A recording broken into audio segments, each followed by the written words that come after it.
Yo, what is good? Hey, welcome in. How we doing? I am so hyped. Okay, wait, let me put this away for now. There we go. Chat, how's it going? How are we doing? Everybody doing good on this fine day? Dude, I am hyped. We have a very special stream ahead of us. Today we're gonna be showing off the new model that I got. New PNG, still PNG model, but gonna be showing off the new model that I got. And then afterwards, I wanted to do a One Piece tier list, because last night I was sitting there thinking what would be a fun like little stream that just wasn't like, you know, game related. Because I wanted to do something a little different, switch it up. And I was like, you know what? I really want to do a One Piece tier list. You know, One Piece, it's coming to the end. So I wanted to, here, you know what, let me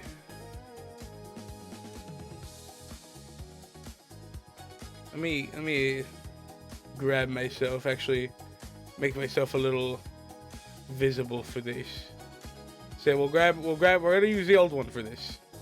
But yeah, I wanted to, you know, kind of, you know, I wanted to do something a little different. I wanted to do something a little different. So we're gonna be doing that. But first and foremost, I wanted to, you know, start off stream by just showing off this new model. I got it, a couple days ago. And so you might have seen it on some friends' streams of mine that I've been on. You might have seen the new model there. But if you guys are loyal to your favorite #1 streamer, Fungi, you haven't seen it yet. Hello, bees. Welcome in. Where's the new Fungi? We're gonna be getting the new Fungi shortly. I'll be showing it shortly. But how's it go, bees? How's it go, Jade? Welcome in. I hope you guys are doing well today. But yeah, I'm hyped for this. I commissioned it the other day and I got it relatively quickly. And I am honestly so fucking hyped. It looks so good. I've had this model since, I think, this current one since like, I want to say 2022 to like 2023-ish is when I used it, because I used to use this model a bit and then I stopped. No. I stopped using it for a bit just because some people said it was creepy, and so I stopped using it. But then I was like, you know what, I need to get a new one. You know, I've had my like new design for quite a while, and so I was like, you know what, fuck it, we're gonna get like, here, let me pull up the let me pull up the, what's it called, let me like my newer design that I've been using.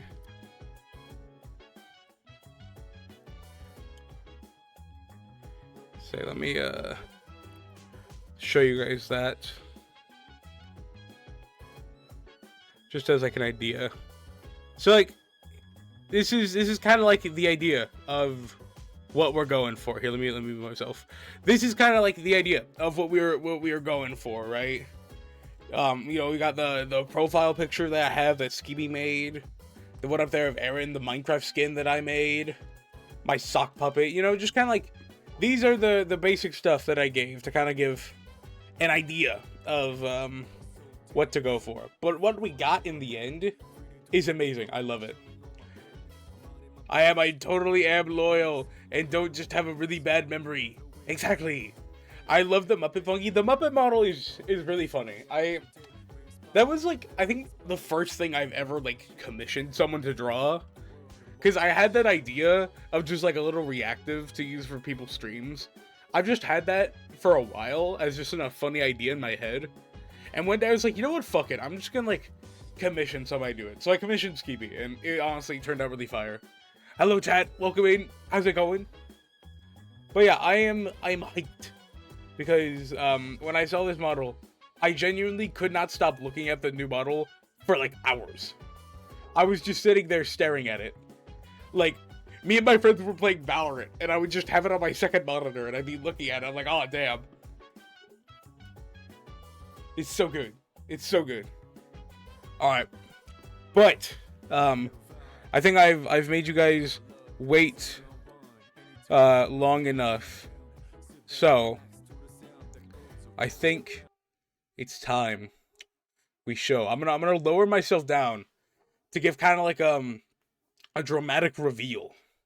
So we're gonna lower myself, and let me get these let me get the new model at the ready. Okay. All right.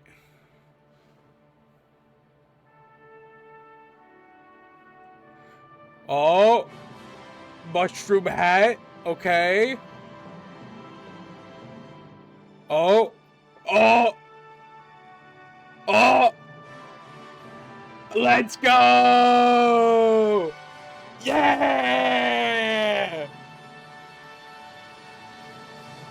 Let's go! New model! Woo, woo, woo, woo, woo, woo, woo. That's not what I wanted to play. Yeah! Woo, woo, woo, woo, woo, woo, woo, woo, woo. Let's go! Dude, it's so goated. I love it. I love how expressive it is. Dude, it's so expressive. Oh my god. I love it so much. Ah, it's so good. Dude. Oh my god. Welcome in, Cream. Congratulations on the first. No, because I was scrolling through VGen and I found this artist. And I was like, oh man, I actually really like their style. And so I was just gonna commission them for like a little reactive thing. But I was like, you know, I really love how like they sent me like just like the sketch. And the sketch, I was like, okay, I'm definitely using this for like my new permanent model. And so they finished it and I fell in love with it. It's so good. It feels so much better than the old one. Cause like, I don't want to downplay the old one. Cause the old one's amazing. The old one is great in its own right, just because of the fact of there's that partial fact that I got it for free. A friend of mine offered to draw it for free, and so like that's why that's why I've used the old one for so long, was because I got it for free. But this one, it's so good. It's got the new design. It's got the correct eye color, because the old one was drawn before like. It's based off my Minecraft skin, and it used to have, like, these lines where the eyes would be closed. And so that's why the eye color has been off this entire time. And it's peeved me off so much. And so now we have the correct eye color. It's so expressive. It feels more like me. Just, like, the way it talks, the cheekiness of it. Dude, both are good, but I like the style of this one. I do. I like the style of this one. It's a lot more like cute, it's more expressive, it feels more like me. And I like it so much. New model, let's go. Welcome in, Faye. How's it going? How was Hey Pikmin? Did you enjoy that, Hell? Was that fun for you last night? Dude. It's just missing the glasses. Do I dare show it off? Okay, you know what? I was gonna wait for the Hytale stream. All right, we're going back down. We're going back down. We're doing this again. I was for a little bit of context, I was messaging Faye the other day when she was playing Hytale, and I showed her my character, and she found it very funny. And then she decided, I sent her a picture of my new model, and she decided to Photoshop some of the assets from that my Hytale character that was missing. So we're gonna go ahead And oh, let me lower myself a little bit more. Don't want to spoil anything. So we're gonna go ahead and we're gonna show that the new model we're gonna be using for the Hytale streams. All right, you guys ready for peak part 2?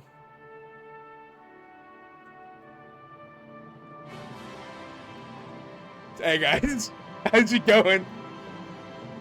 Welcome in. This is what's gonna be used in the Hytale streams. Absolute fucking cinema. Absolute cinema, am I right, boys? Graphic design is my passion. I can tell. I can really tell. You know, the passion that was used to it. Of course we got the pigtails. The pigtails are like the two, it's one of the two key parts, the pigtails and the glasses. It's beautiful. Faye truly captured you. She really did, you know. I think my favorite part is that the glasses, because of the chroma keying that I have to do for my model, the glasses are just slightly transparent. Because hold up, if you look, my glasses are, I noticed this like yesterday when I was messing with it. My glasses are slightly transparent. And so you can just fucking see straight through them, which makes it really funny. Nothing going on in that noggin. Not a single thought behind these eyes. You're seeing the screen through those glasses? Exactly! Exactly! I just get to see the game. It's just a reflection. Nah, but I love this. It's so fucking funny. Oh my god. Not a single skull either. Nah, I'm just straight eye holes. But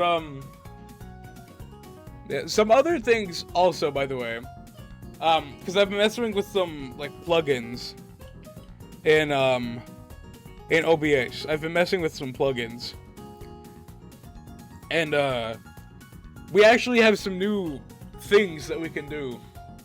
That I'm gonna plan on using. That I wanted to show to you guys, because I think they're really funny. So, first thing we can do is, and by the way, I've only messed with like maybe 20% of the options I now have at hand. So we're gonna have a lot of things we could do in the future. But first thing is I could just become lines. I'm just lines. You know, fully taking in, it's like I'm Danny Phantom and I just went ghost.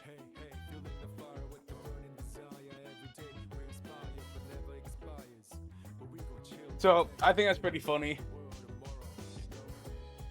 What was that even supposed to? What's that supposed to say?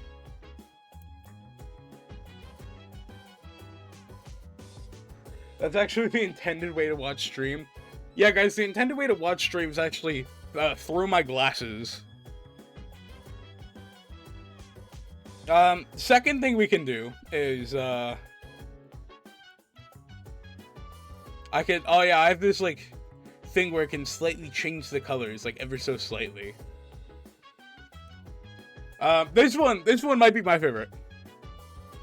We can become big eyeball. I'm watching you, chat. I'm watching you.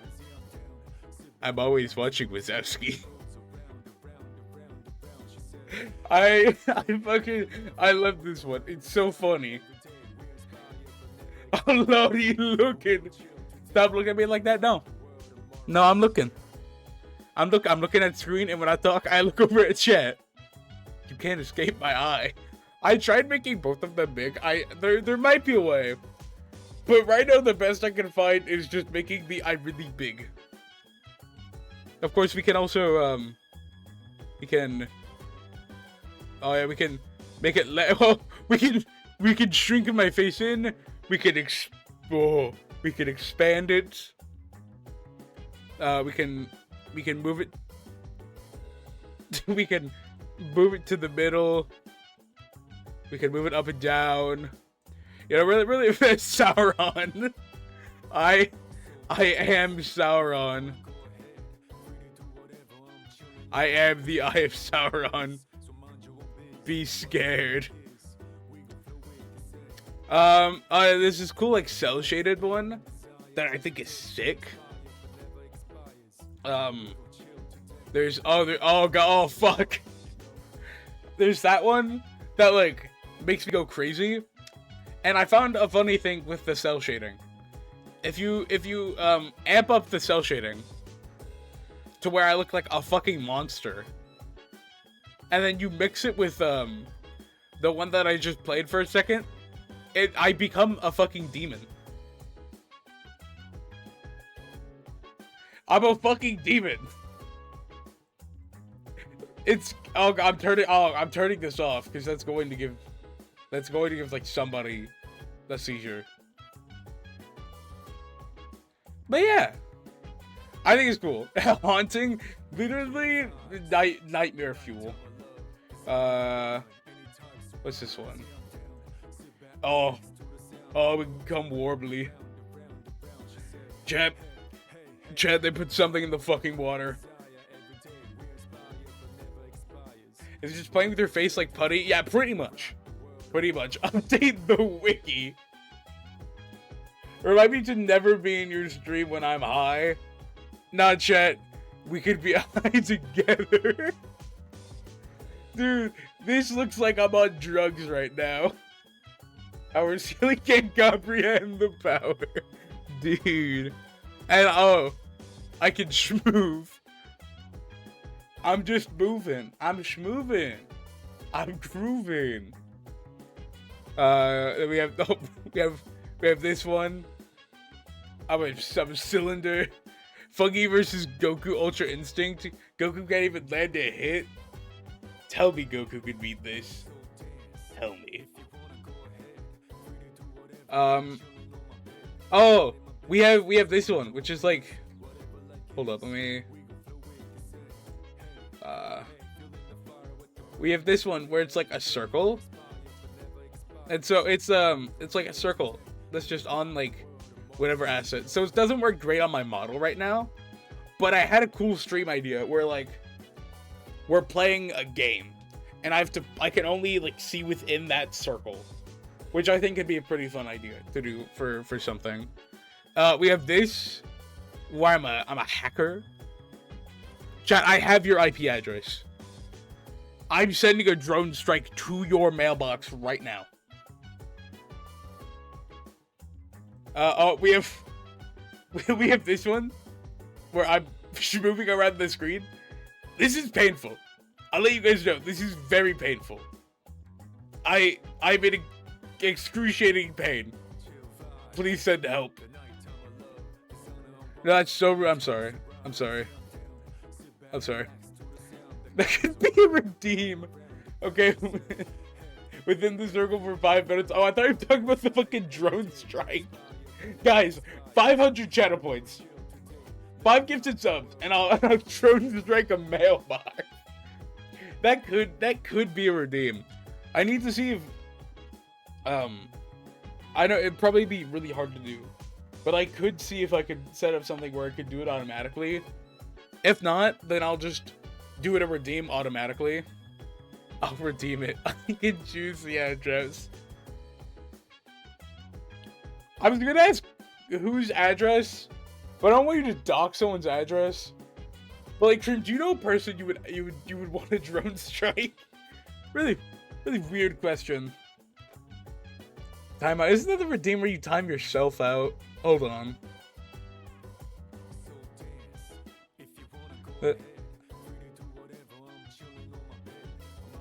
Yeah, no, that's the one where you time out yourself. Okay, Tat, let me slash timeout Tat.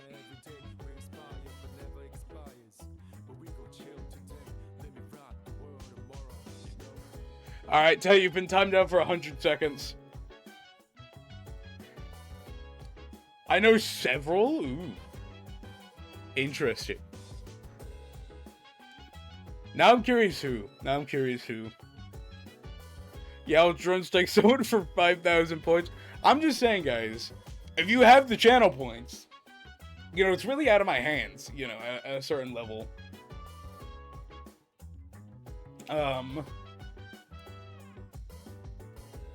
What's this one? Oh, I forgot this was a thing.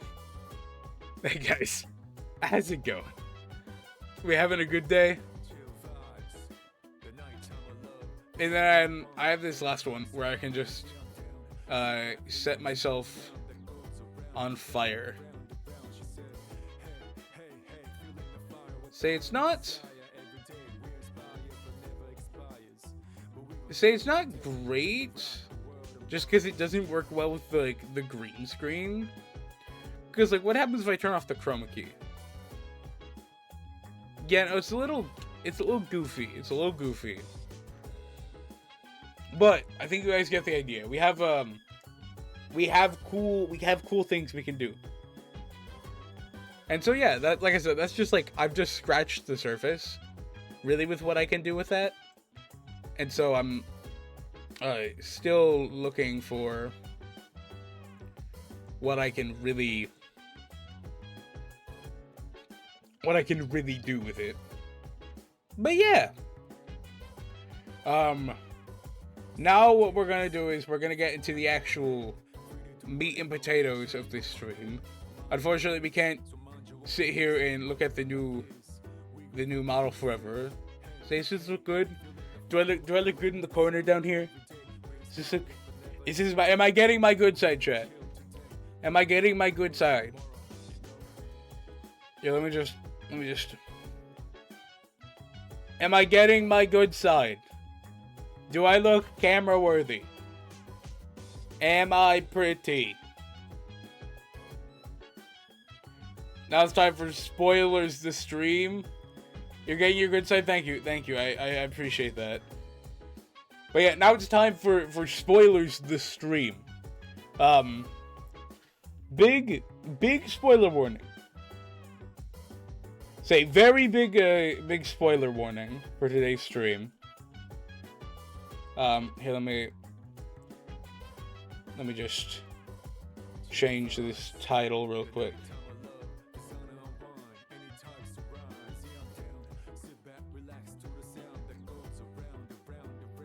Ranking every arc in one piece. That's nice, spell piece. There we go. Ranking every arc in One Piece. Let me just align this so it looks pretty. That's still a little off. We just scoot this a little more over. There we go. That looks good. But yeah, so we are going to be.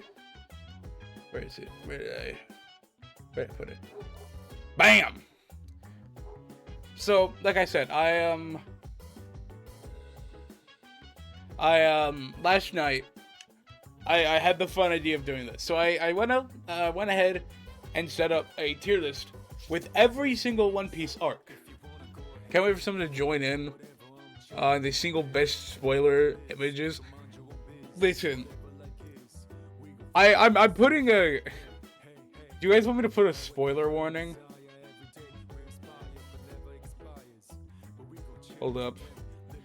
Spoiler warning. Ranking every piece arc in a tier list.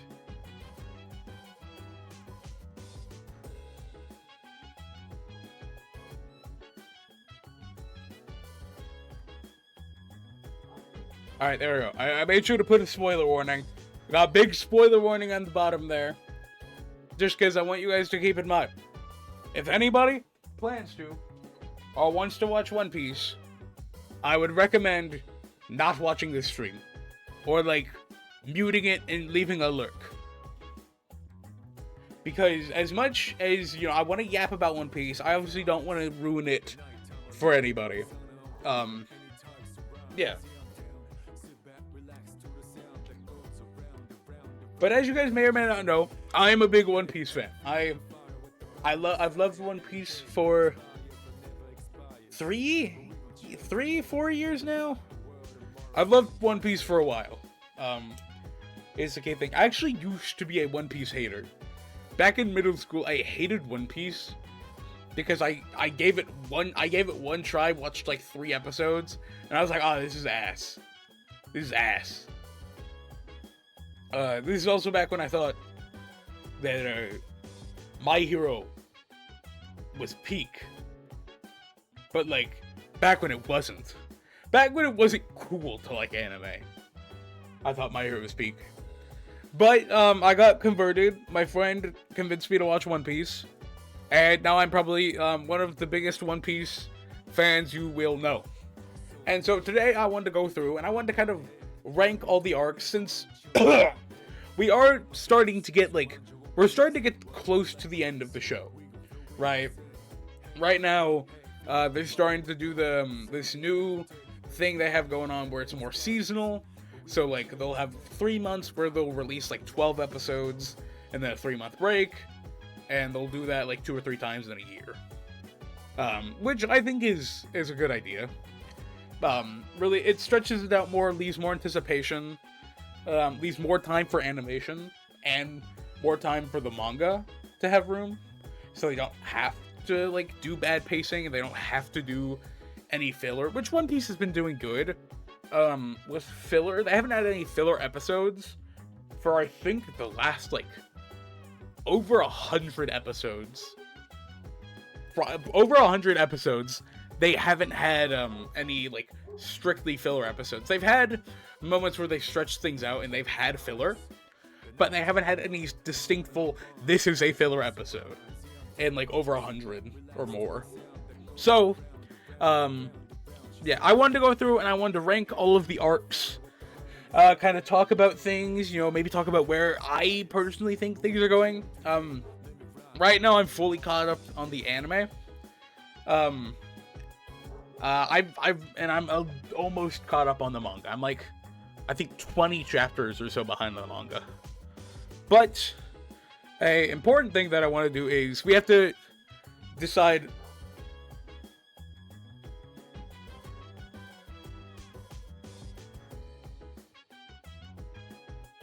Sorry, I had to drink water. We have to decide how are we going to rank things, because I don't think this should just be, oh, did I like the arc while watching it? Because I've also gone back and I've not like rewatched arcs, but like my enjoyment of them has gone up after going back and looking at them. So I think enjoyment is a big one, but I also think impact. How does that arc impact the story? How does it, how does it change things? What does it do? Because it's not just about, oh, a big fight scene. It's about, what does the lore do for it? I also think pacing is something we need to keep in mind, because pacing is a really bad issue in One Piece, especially throughout different parts of it. So pacing. So I think the big thing is enjoyment, impact, and pacing are the big things that we need to look at when it comes to ranking these arcs. There's also a thing of I feel like we should set up criteria of like what S through F means, because just because an arc is in F tier doesn't necessarily mean it's a bad arc, and just because something's in S doesn't mean it's, oh, this is the only arc you should watch in One Piece. I think there should be a criteria. So what I'm thinking is like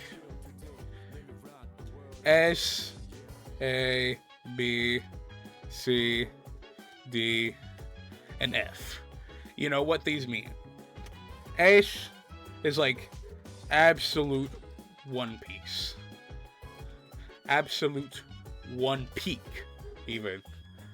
This is like best of the best, amazing, would rewatch.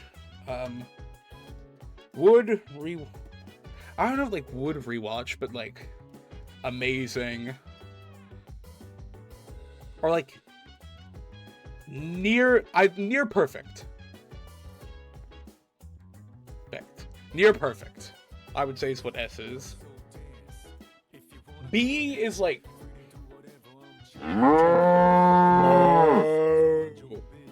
hello pandas, welcome in. How's it going? B, I would say, is like, his A is near perfect. Hey yo, hey, welcome in. How's it going? How we doing? It's going. How are you? It's going pretty good. You know, just finished showing off the new model real quick, and now we're setting up to do a One Piece arc tier list. Noise. So yeah, A would be like near perfect. What would B be? Cause cause none of these I want to be like, oh, this is ass. This is like, B is like solid. B is solid. C is like alright. Mid. Actually, mid. And then like, would be better. Because I don't think any of these are inherently trash. But a lot of them are mid. So I think this is kind of like the criteria we'll go through. F is like mid, you know, they're not really great. D is they could be better. C is alright. B is solid. A is near perfect. And then S is absolute one peak. And so that's kind of the criteria of what we're gonna be looking at today. And also, chat, I just wanted to see, does anybody want to rank with me? Because I did set this up just in case. If you guys wanted to have like your own tier list, I could have like a poll going in chat where you guys are doing your own poll while I'm doing mine. So, just saying, does anybody want to do that? Or do we just want to do this where I'm ranking my own? So I guess we can run a poll. Does chat want to make their own arc tier list? I understand some of you guys might not have watched it, so you could do based off what I said or the vibes if you don't. Yes. No.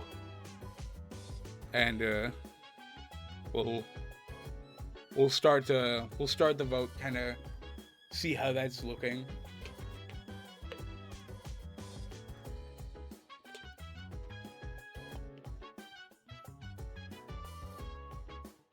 All right, but I'd say we can go ahead and start this.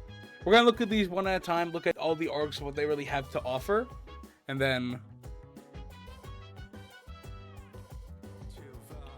kind of rank them. All right.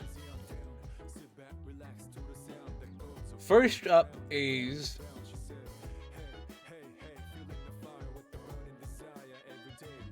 I can't hear right now, but wait, why can't you hear, Cream? What? Why can't you hear? All right. So first arc, we're gonna. She's old. The lost old hearing aids. Fair enough. Hearing aids not. Fair enough. Fair enough. You know, it happens to the best of us. But first arc is Romance Dawn. Now, Romance Dawn is it's, you know, the first couple of arcs, you know, in One Piece. It's, how long does Romance Dawn go through? It's like episode 1 through what, like episode 4? So I mean, it's not, Romance Dawn isn't even that long. It's like, I remember it being longer for some reason, but it's not that long. It's only like, what, 4 episodes? But it's pretty good, you know. It has obviously like Luffy's backstory. It has the fight on Alvida's ship, which, I mean, the fight on Alvida's ship is all right. I don't really care for Alvida as a villain, but I think the fight's cool because it really shows, you know, Luffy's power and like kind of how strong he is for at the time. Let's see what else. We get introduced to like a teaser of Nami, and we also get to meet Kobe, my goat, my legend. But I would say the big thing with Romance Dawn is, one, the introduction of Shanks. Just like getting to know him as like just standing off as a character. And then the kind of later on we get to understand why it's bigger of a deal, but like Luffy eating his devil fruit, we get to really understand, you know, the big deal and implications of that. But overall, I would say Romance Dawn is pretty solid. I would say overall it's pretty solid. I would say it goes probably B tier, because it's good. It's a solid arc. It's, you know, solid, good start. Sets up some really cool things like the Sea King, where Shanks loses his arm, and like Luffy eating his devil fruit. Those are all like really cool, but I wouldn't say it's like a massive, you know, arc. All right, next up we have is Orange Town. Orange Town is basically the arc where, oh shoot, I forgot Romance Town also has the fight with Axe Hand Morgan and meeting Zoro. I forgot Romance Dawn also has that. So yeah, it's good because we also get Zoro in there. But Orange Town, that's the arc where we get to meet Buggy. They kind of fight in the town after Nami kind of captures Luffy. I mean, it's alright. It has nothing really special to it. You know, the big thing is just it shows us Buggy, kind of shows Nami and her personality, and gets it to where she kind of like, you know, she joins the crew and tags along with them. So, I mean, overall, it's a solid arc. Yeah, I would put it probably C tier, I would say. So yeah, I would put Orange Town probably C tier. Part of me wants to put it, could it be better?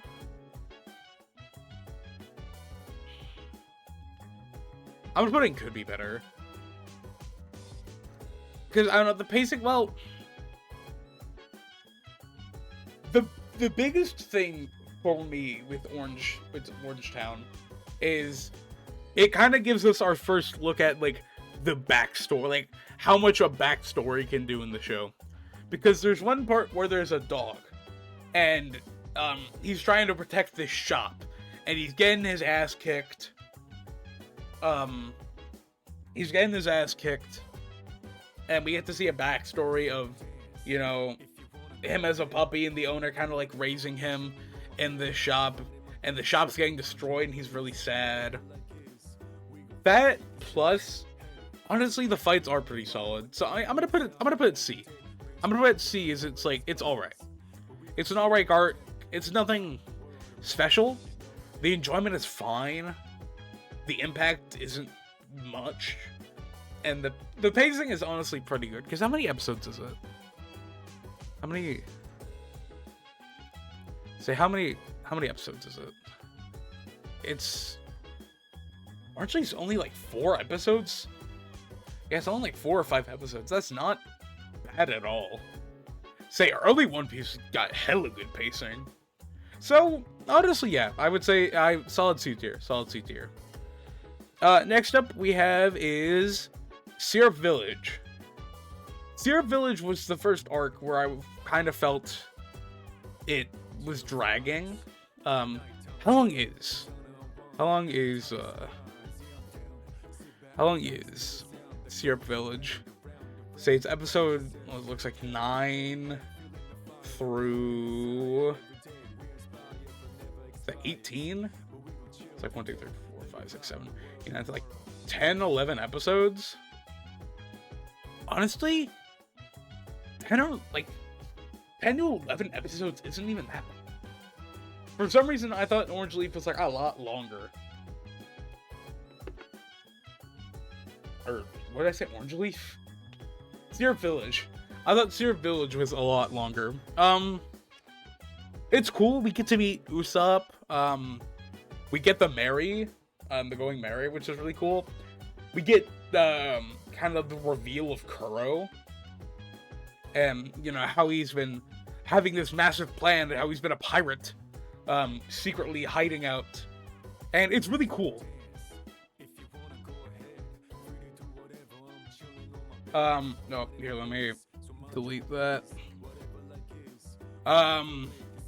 We also get to, like, Kuro is the first time in the show where I think it's felt like we've seen a villain who kind of matches Luffy.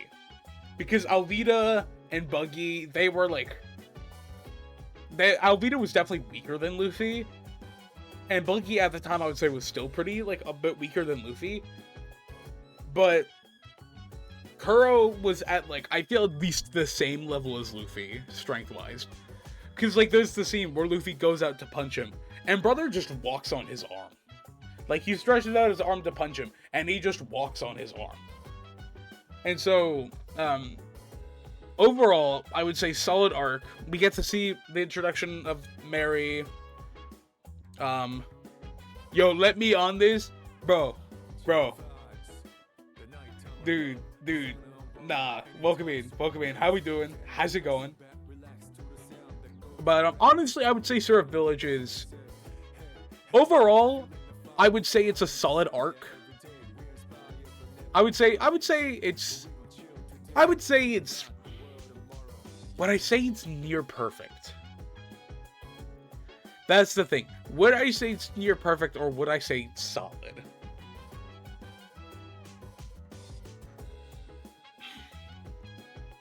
Kuro is really good as a villain. We get the Mary. It has good impact because we get the Mary.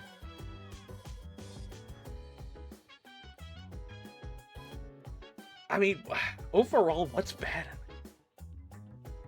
Yeah, no, I will keep it in A. We'll keep it in A. We'll keep it in A. At least for now, I say we will keep it in A.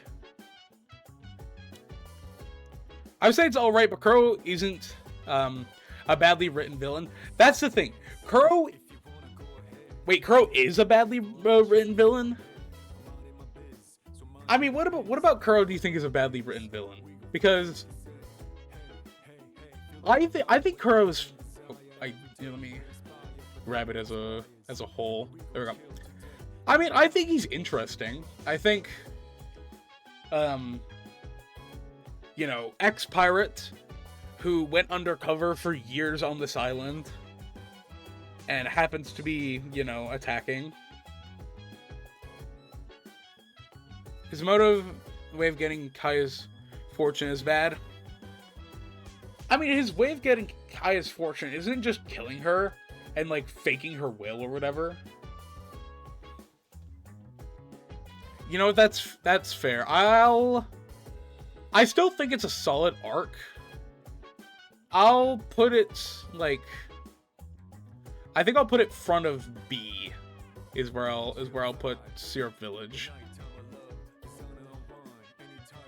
Because he is an alright. He's not a... I wouldn't say he's a bad villain. I'd say he's a pretty solid villain, all things considered.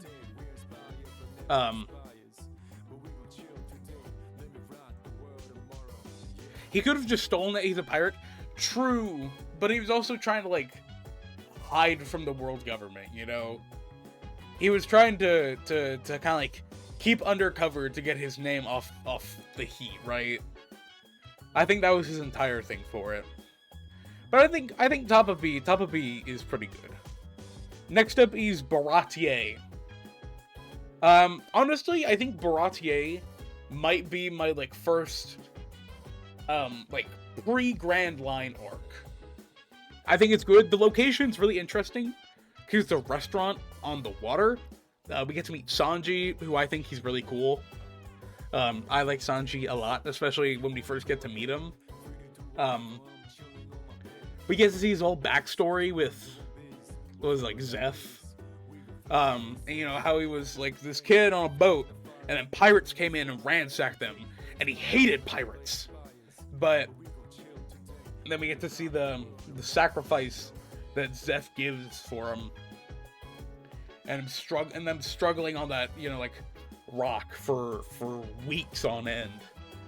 And then that plus we get to see the fight with we get to see the fight with Zoro versus Mihawk, which is the first time we kind of get to see, oh, this is what lies in wait within the Grand Line. Because so far everyone's been very, like, you know, East Blue, like, enemies.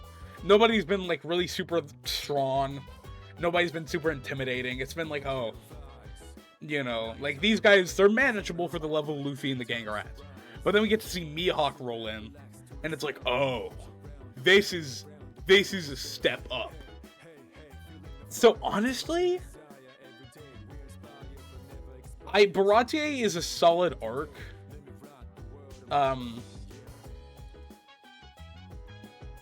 The only thing is, like, fucking, what's his, Don Krieg's crew, they don't really do much. Like, they're all right.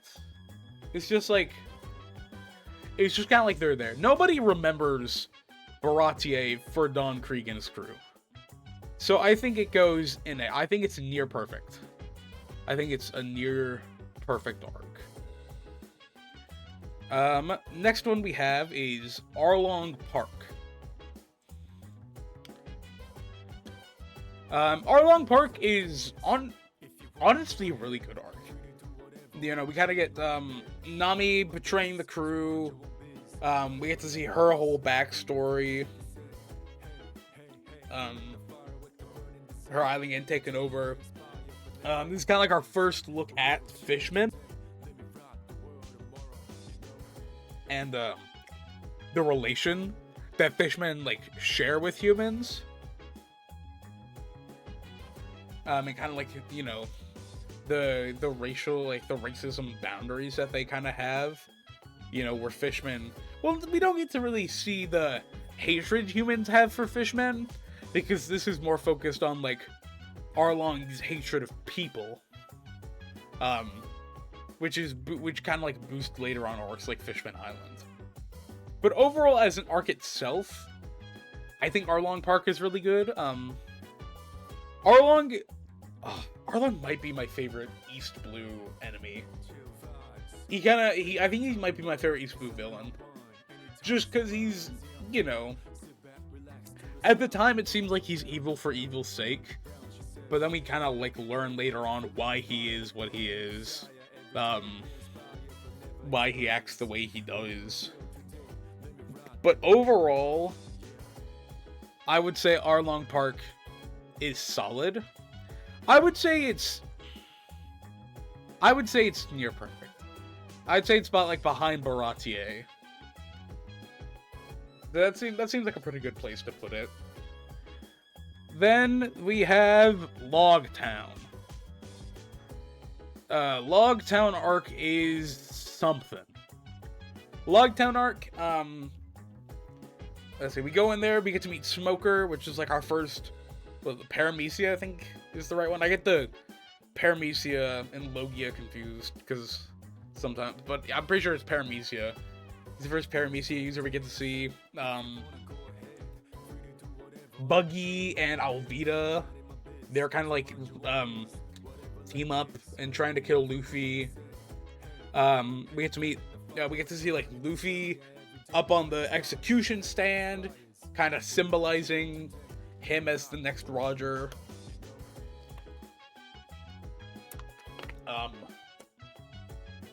Zoro gets his cursed sword. There's Usopp's fight with Daddy the Parent.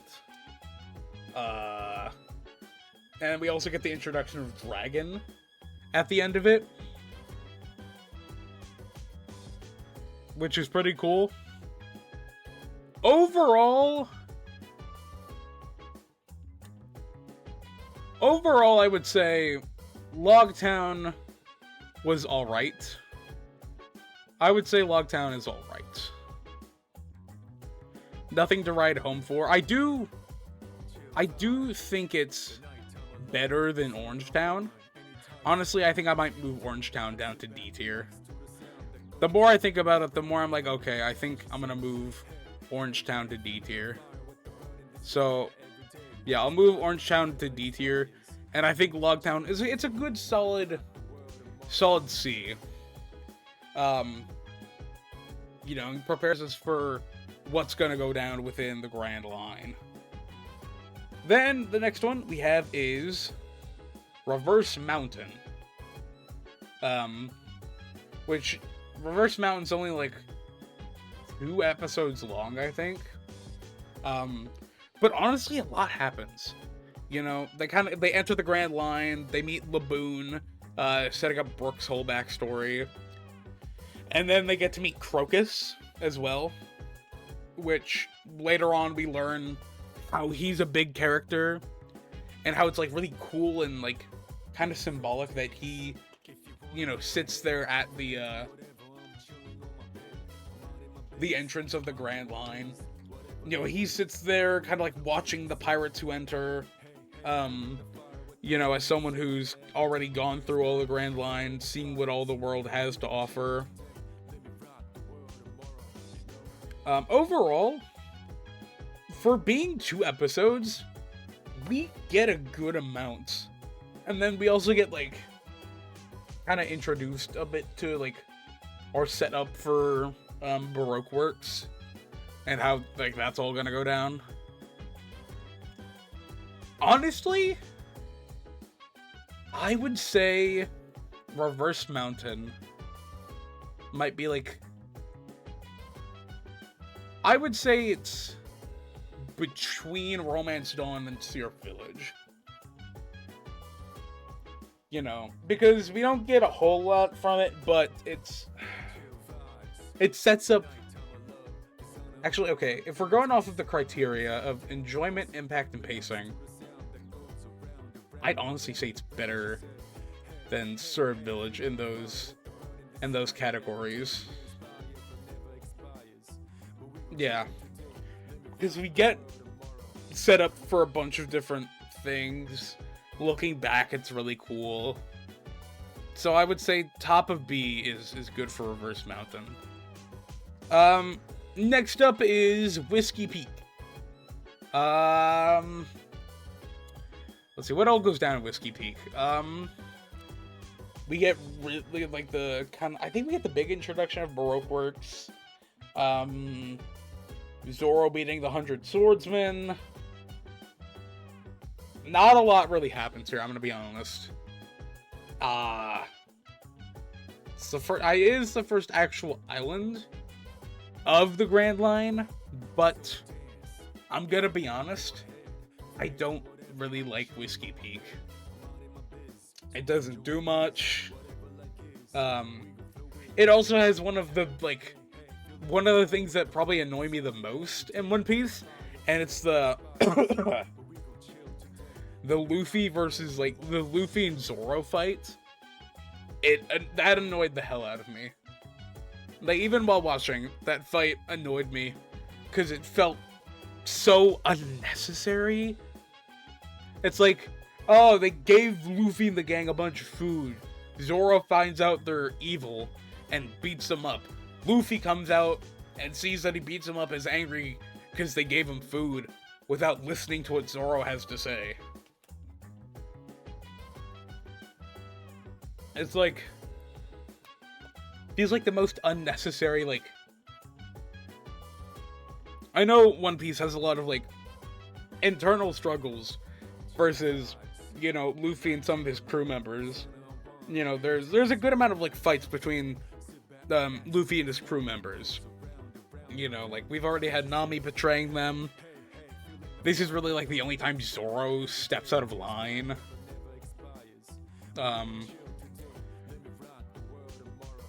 But no, Whiskey Peak, honestly, I think Whiskey Peak goes F tier.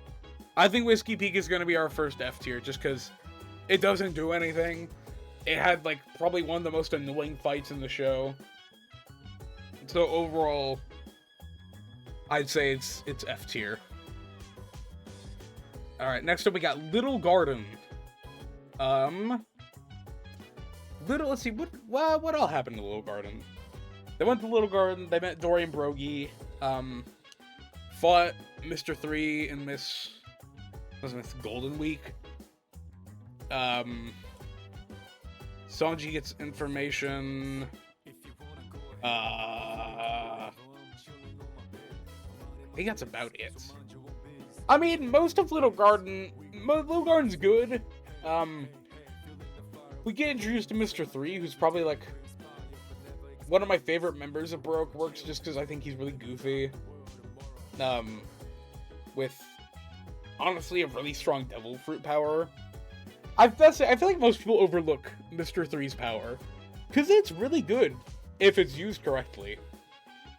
We get to meet Dorian Brogy, who, kind of set up Usopp's dream of wanting to be a brave warrior of the sea, while also kind of, they set up Elbaf, and, like, the pirate giants, which I think is really cool. Like, Elbaf is, like, that's the next arc that's gonna be animated. I'm hyped for it, I've been reading it, and I really love it. So the fact that this is, like, our first kind of setup for Elbaf is amazing. You know, like, and we don't see Dorian Brogy all the way until Egghead. Like, you gotta think about it. From this point onwards, we don't see Dorian Brogy. Hold up, when was Little Garden?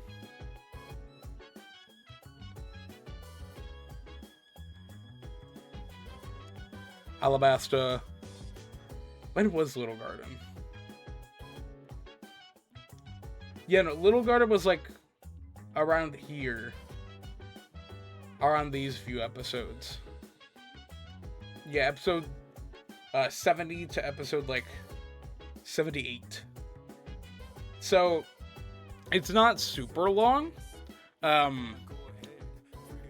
The stuff with, like, this fight with Mr. 3 and Miss Golden Week kind of annoyed me. Just because of how Luffy was really acting during that fight. But overall, I would say I think Little Garden's solid. I think I'll put it in between Syrup Village and Syrup Village and Reverse Mountain is where I'll put it, because it sets up a good amount of stuff.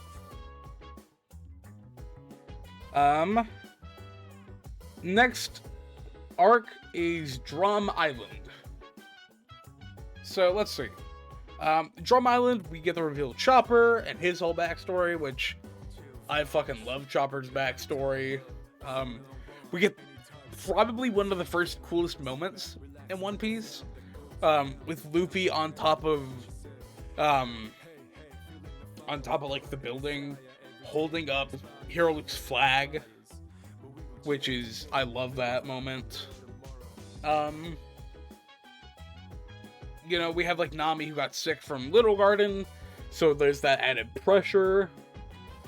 Overall, really solid arc. I want to put it up in A, but my only thing kind of driving against it is Wapol. Wapol might be my least favorite One Piece villain. He just might be.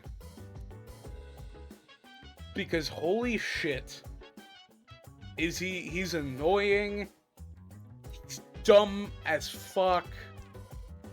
Like, the fact that they make him important later on because he saw what happened on the throne. He's the only one besides Sabo who saw what happened on the throne, which is annoying as shit. I would say Drum Island... Is Drum Island near perfect?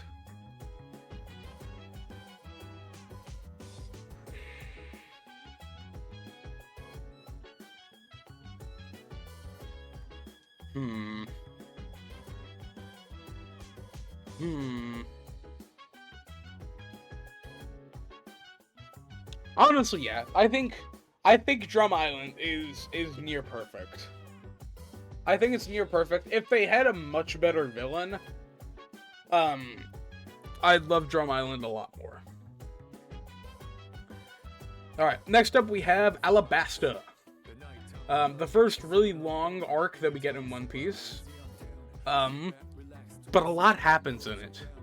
We get the fight with Crocodile, where we get to meet the, technically not the first, but...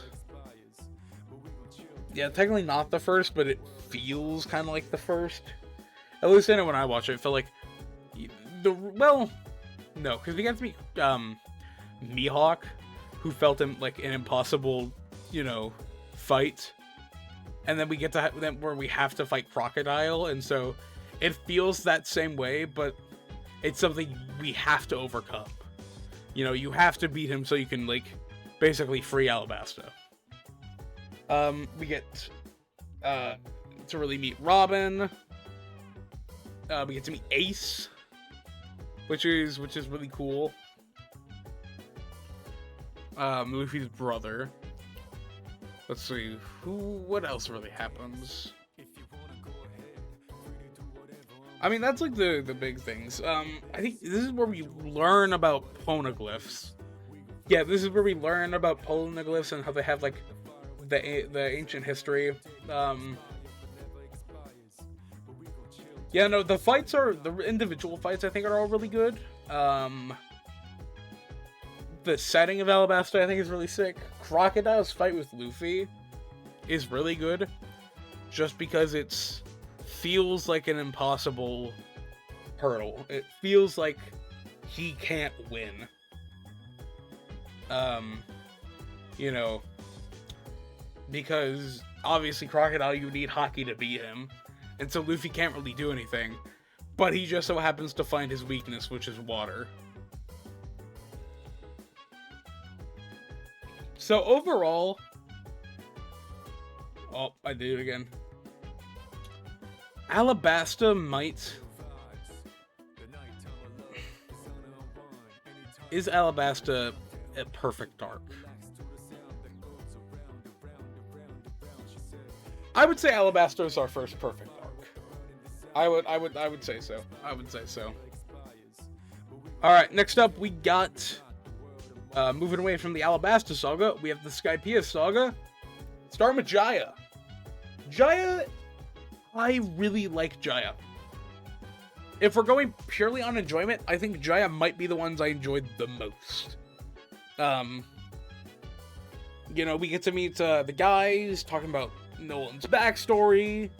You know, there's like the bar fight with Bellamy, and how Luffy really, like, we can see how Shanks impacted him, because, you know, it's like when Shanks got, the alcohol thrown at him, Luffy was telling him just to beat up the guy, but Luffy eventually does the same thing, where he, you know, holds his ground, doesn't actually get into the fight.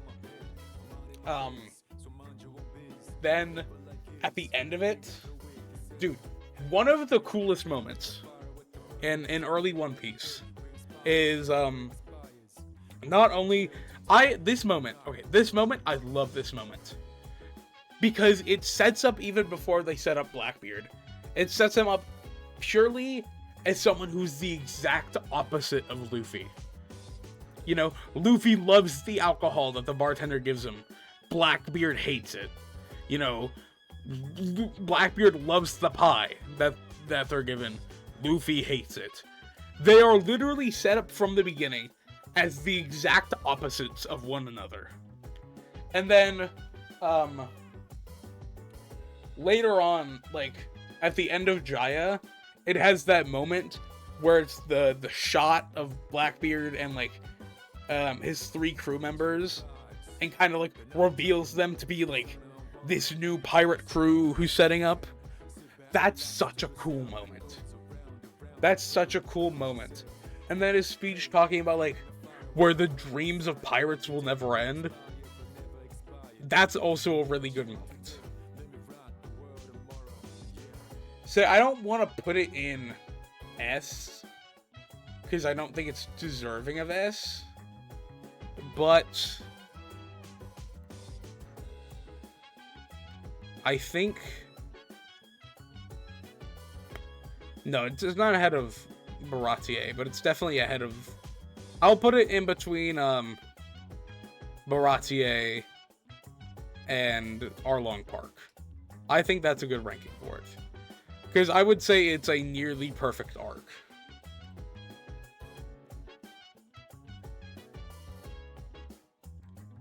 Yeah, no, I would say it's a nearly perfect arc.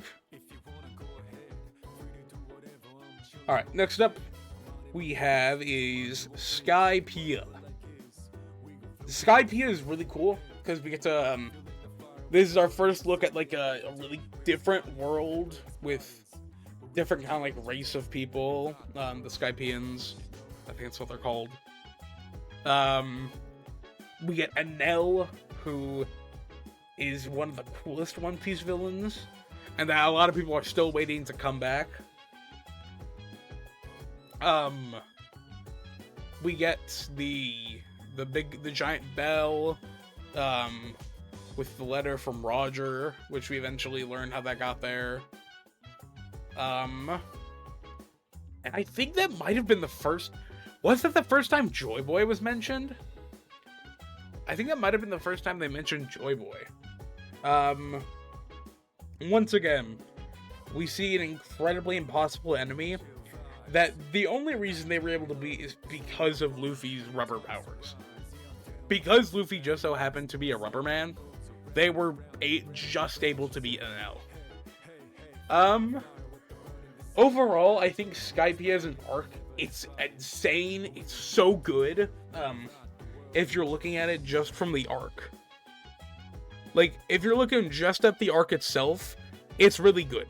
I think it's a really good arc. But what holds it back the most, I would say, is what really holds this arc back is the pacing. I think the pacing really holds it back. Because of the fact we're looking at just the anime, the fact that the pacing is atrocious, because it has all this build-up, and then once they get into, like, the forest, all pacing just stops. It screeches to a halt.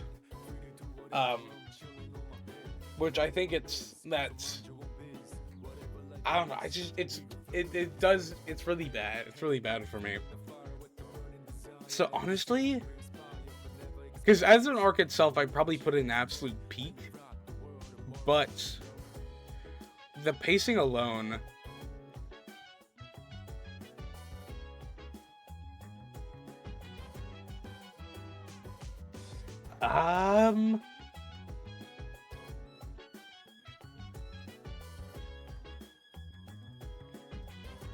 I think the pacing alone brings it to, like, top of B, I think is where I would put it. Because it's a really good arc, it sets up a lot, but especially because we're kind of like going off enjoyment's a big factor we're looking at here. My enjoyment of it was really put off, like, because of the pacing.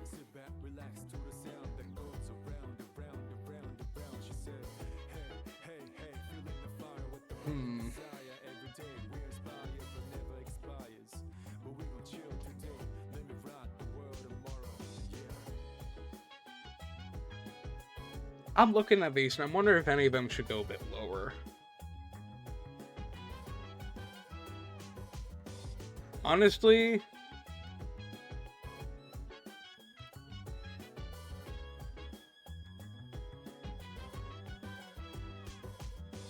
I think I might put Romance Dawn down in C tier. Yeah, I think I might. I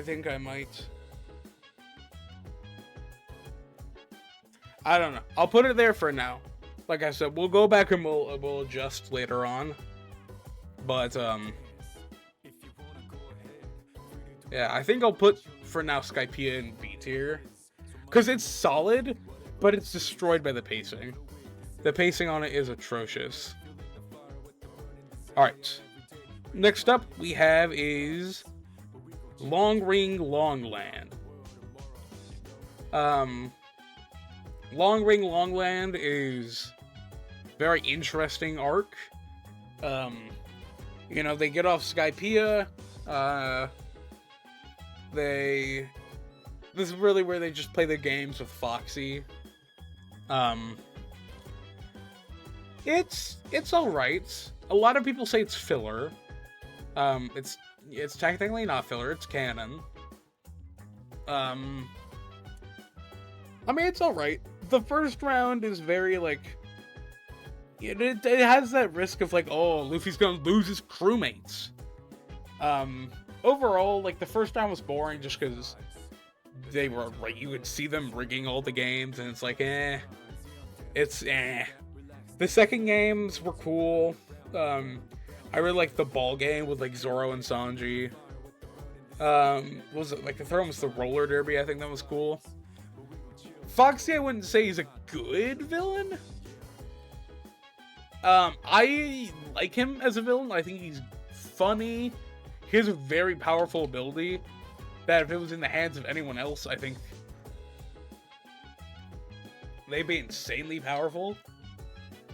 But because they gave it to Foxy, of course we get the GOAT Afro Luffy from this as well. Overall,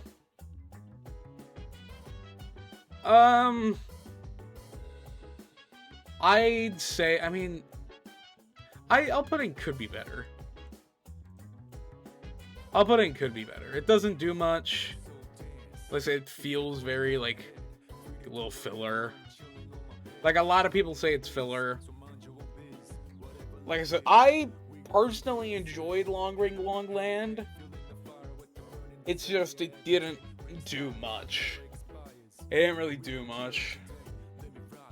Let's see. Next up, we have Water 7. Water 7 is a very interesting arc. You know, we get to meet the shipwrights. There's the whole thing where the Mary's really breaking. You know, we get, like, the first news of, like, hey, Mary ain't doing so good, Chief. Let's see, we get the Frankie family. You know, we get to see the whole thing with the Frankie family. And them stealing the money they got, like, Usopp, stealing the money from Usopp. You know, so they lose all the money they just got.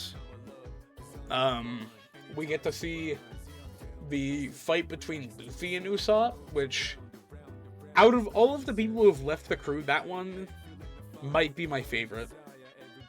Because, there's also the fight with Sanji later on. But I really think that, the fight between Luffy and Usopp, that was emotional. Because they're, like, throughout the show, they're, like, best friends. They're goofy together. They're, you know, their personalities, like, match very well. Usopp, like, we can see it brings out a much goofier side of Luffy than even he is normally. So to then see him fight and leave the crew, and, you know, Usopp really giving it his all to try to beat Luffy, who he knows he can't beat Luffy, but he still tries, is heartbreaking. I think the I think the what's it called? I think what's the word I'm looking for? The kind of like how it's like more of a detective theme, with Sanji trying to figure out what's going on with Robin. I think that's really interesting. It's mainly just a setup for Enies Lobby, but I do think Water 7 is really good. Overall,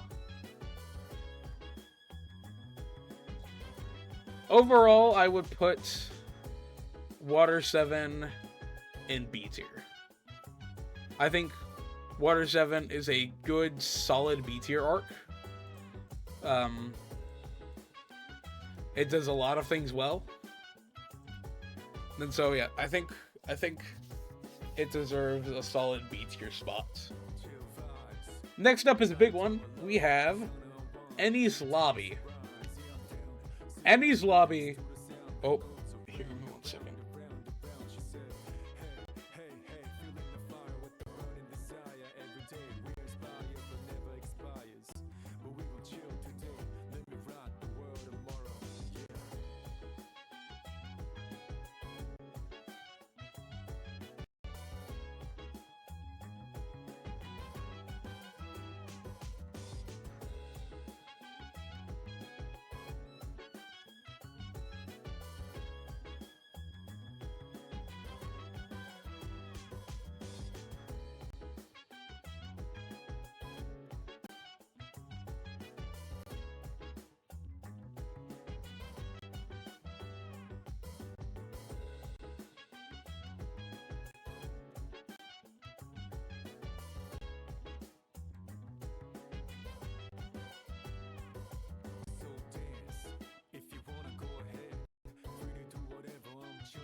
Alright, sorry about that. I got a phone call I had to do.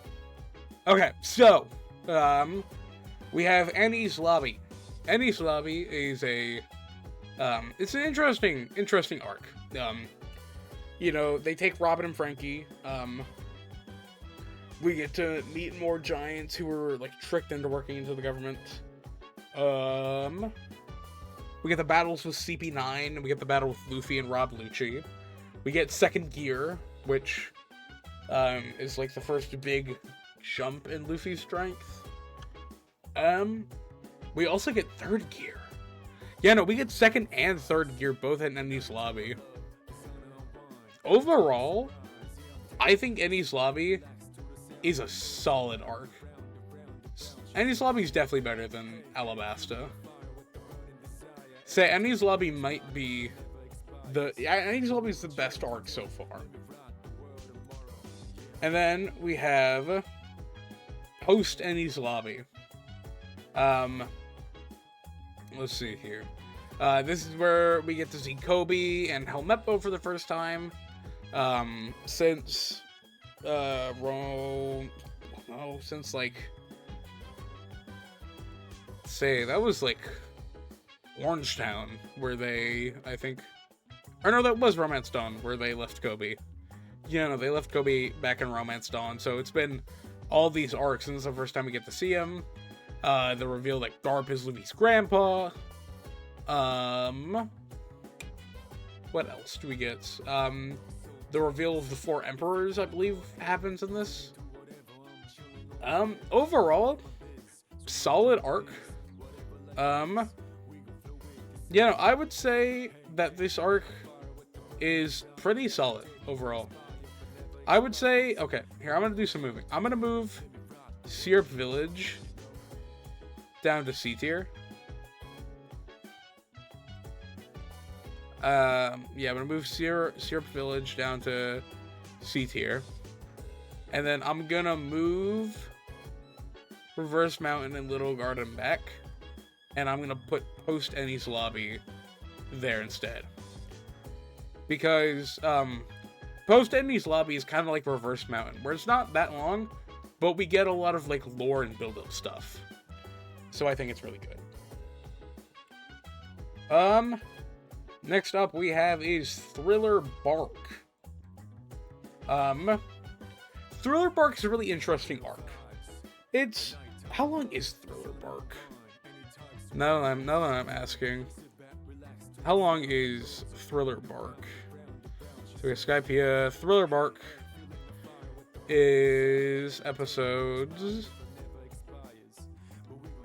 1, 2, 3, 4, 5, 6, 7, 8, 9, 10, 11, 12, 13, 14, 15, 16, 17, 18, 19, 20, 21, 22, 23, 24, 25, 26, 27, 28, 30, 31, 32, 33, 36, 37, 38, 39, 40. So it's about 40 episodes for Thriller Bark. It's a really interesting one. We get Brook, and we get to see Brook's whole, like, backstory with the Rumbar Pirates. We get Gecko Moria, who's like an alright villain. We get one of the coolest islands. I would honestly say Thriller Bark is probably one of the coolest islands. Just because it's an island that's also a fucking it's a ship that's an island. Like, that's insane.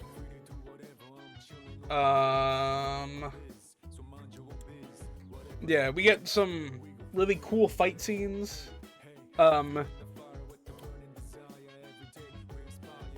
Say we get Nightmare Luffy. There's a pedophile. There's Perona. We get to meet Perona. We get Kuma. We get to see Kuma. And we get Zoro's Nothing Happened. Honestly, Thriller Bark, I think Thriller Bark goes up into, I think Thriller Bark might go up into A. I think it goes between Jaya and Baratie. Actually,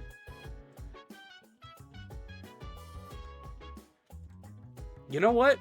Thriller Bark goes ahead of Baratier. I think Thriller Bark goes ahead of Baratier. It's really cool. It gives like it has like the Scooby-Doo vibes of everything. You know, it gives it has that cool spooky vibe to it. So overall, I think Thriller Bark is a pretty it's a good near perfect arc. Next up we have is Sabaody Archipelago. Sabaody is a really cool arc. We get to see all of the worst generation. You know, the introduction to Kid and Law. We get to see the racial discrimination of fishmen really on display. We get to see Kizaru, which I think is really interesting. We have to see him. Actually, you know what? Hold up. I'm gonna put Long Ring Longland ahead of Orangetown, just because of the fact I remembered that that was our kind of I'm pretty sure our first look at Aokiji. So I'll put that ahead. Sabaody is honestly really good arc, because you know, you get the racism of Fishman, we get the introduction of Rayleigh, the separation of the Straw Hats, which was really fucking emotional, and then where Luffy punches the Celestial Dragons, and we get to meet the Celestial Dragons and really see how bad of people they are, because they're supposed to be seen as these gods, and they use that for widespread discrimination and racism. So honestly, I really like Sabaody. I really like Sabaody a lot. So I think Sabaody is a solid S tier. Solid S tier arc.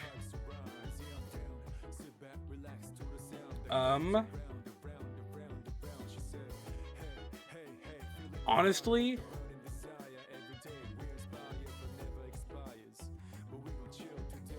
and this is gonna be a really wacky move, I think I move Alabasta down to A tier.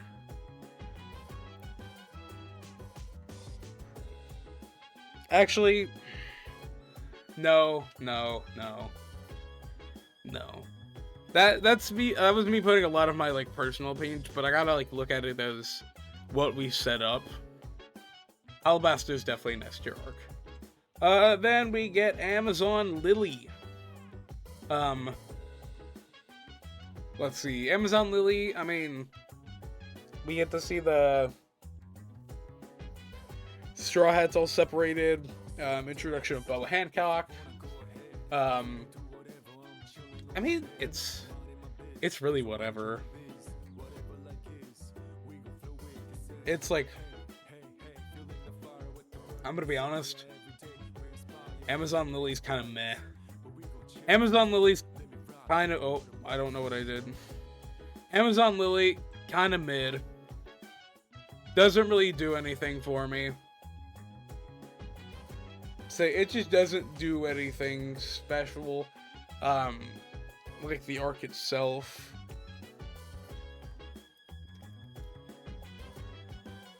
We get cool characters, and we get you know, the cool place where Luffy's gonna be spending some time post-war.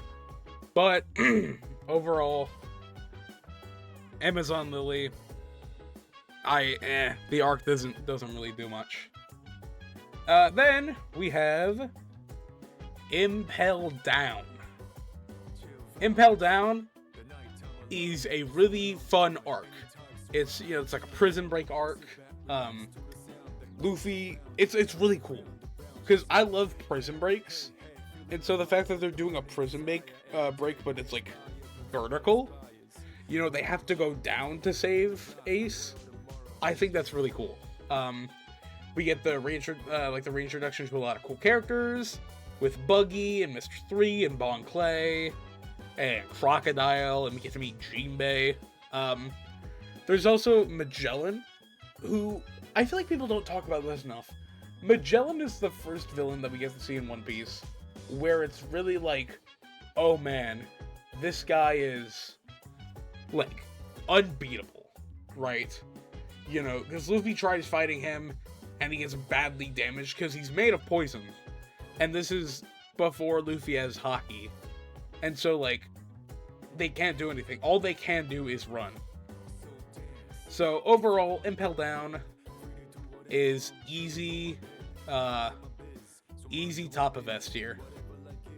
Absolutely easy top of S tier. Impel Down is fire. Fire arc. Honestly, might be my favorite pre-time skip arc. Then we have the second to last pre-time skip arc, and that is Marineford. Marineford is a really interesting arc. Let's see, we get to see all the admirals on display for the first time. You know, this is for the first time we get to see Akainu, as well as Aokiji and Kizaru together.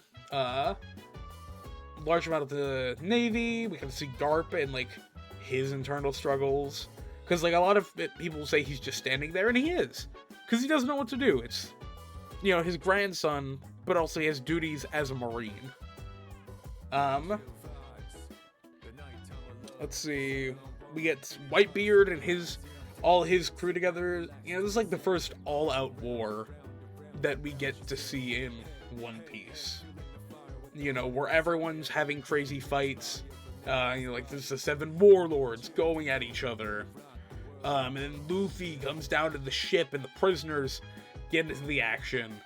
And it's like this crazy, absolute madness going on. And then it ends with, big spoilers, it ends with Ace's death anyways. After it seems like, oh, they're about to get out of here, Ace sacrifices himself to save Luffy. And then fucking sacrifices himself to save Luffy. And then, Jinbei goes in and has to, you know, get Luffy out of there because Luffy cannot move because he's that devastated. And so they, you know, they take him, and they escape, and it comes with Law taking him in a ship, and fucking Shanks coming in and stopping them, which is really cool because the entire reason, like, Kaido wasn't there was because of Shanks.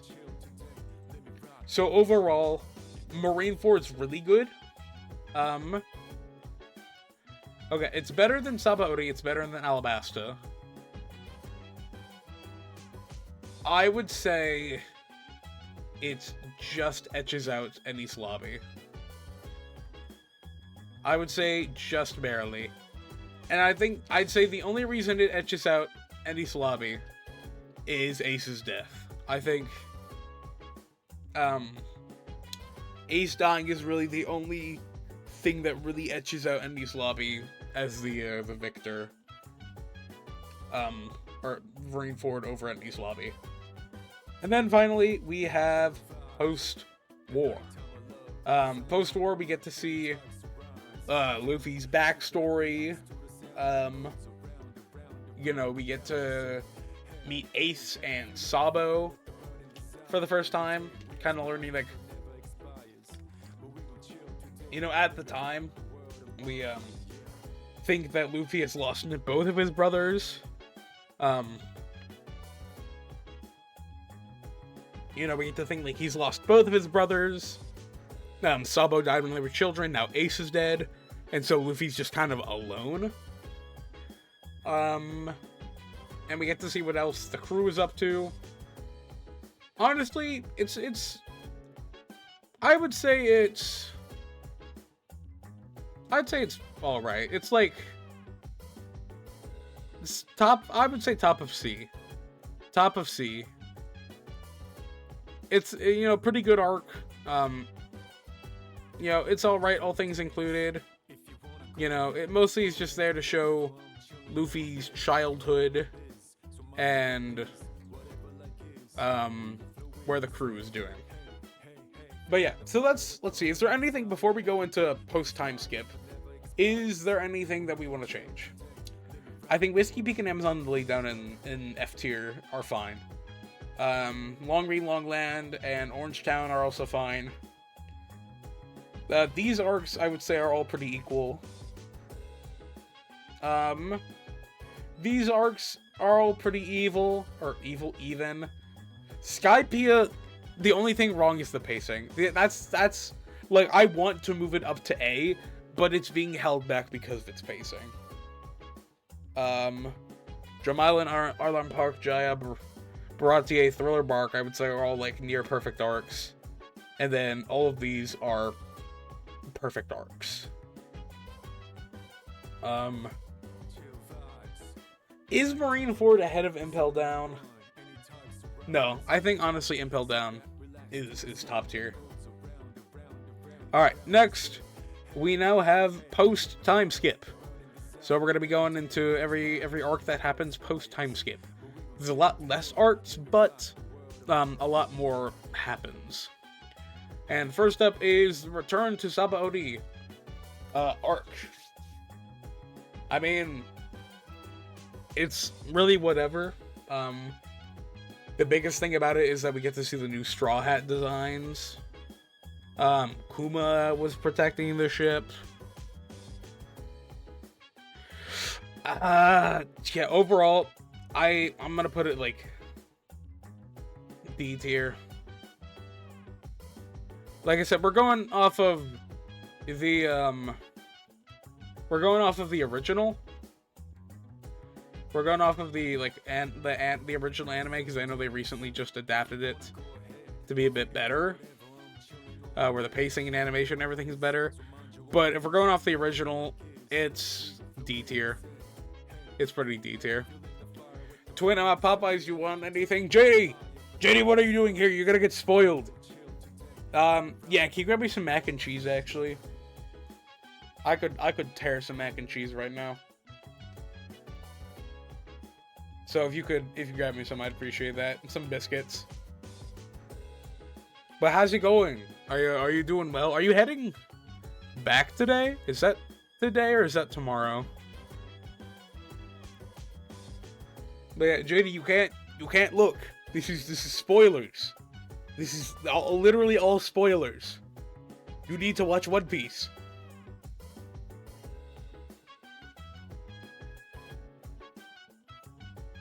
In fact, I'm gonna wait until I'm gonna wait until you leave to at least keep going. Tomorrow. I just finished my dental appointment and was like, I want Popeyes. That's fair. That's fair. Bro, grab me some Popeyes.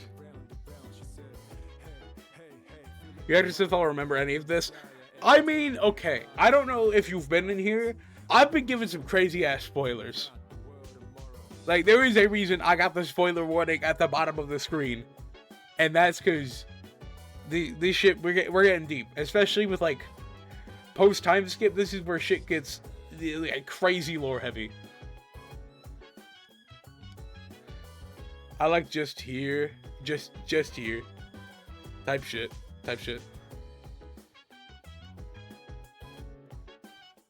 Oh, just got here. Okay. That's good. That's good. I can't English, neither can I. It's okay. That's good. That's good. Because I literally just gave crazy fucking spoilers. So.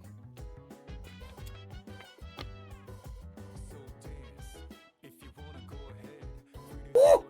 Oh! I'm a gnome. And you've been gnomed. I'm not an elf. I'm not a goblin. I'm a gnome, and you've been gnomed. Type shit. Okay, I'll let you continue your spoilers. Alright. Thank you for stopping in, JD. Bye-bye. Actually, I'm gonna go to the bathroom real quick before we continue.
Alright, I am back from the bathroom. I'm stealing your Popeyes mac and cheese? You fucking... No,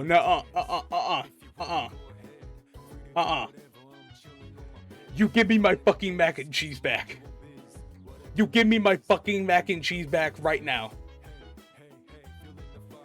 You give me back my fucking mac and cheese. I swear to God. I swear to God.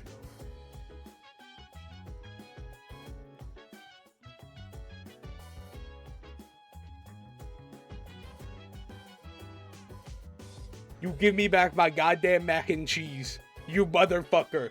You are not taking my Popeyes mac and cheese. That shit is so good. Alright, let's continue. Well, we got a couple more arcs left. And by that I mean the entirety of post-time skip. Alright. Fishman Island. This one is an interesting arc. God, what do I even fucking say about Fishman Island? God, it's a really cool arc. We get to see one of the coolest islands. We get to see, you know, Fishman and how they live. A little separated between the racial war that is between humans and fishmen, but how it still affects their society. Kind of like we get to see how they're just like a minority that's oppressed whenever they try to go to the land, and how, like, you know, they aren't allowed to the reverie. How they're very rarely allowed to go to the reverie. And how the racism of, you know, the world has really affected them. Hody Jones is a really... He's an alright villain on the surface. What's really interesting about him is the fact of why he's a villain. Because it's the fact that he's a villain because of... he's a villain because of, like, Jinbei and Arlong and, like, the Sun Pirates, you know. Those younger generation of fishermen kids growing up and hearing about the racism and hearing the dark side of it, and then kind of taking that.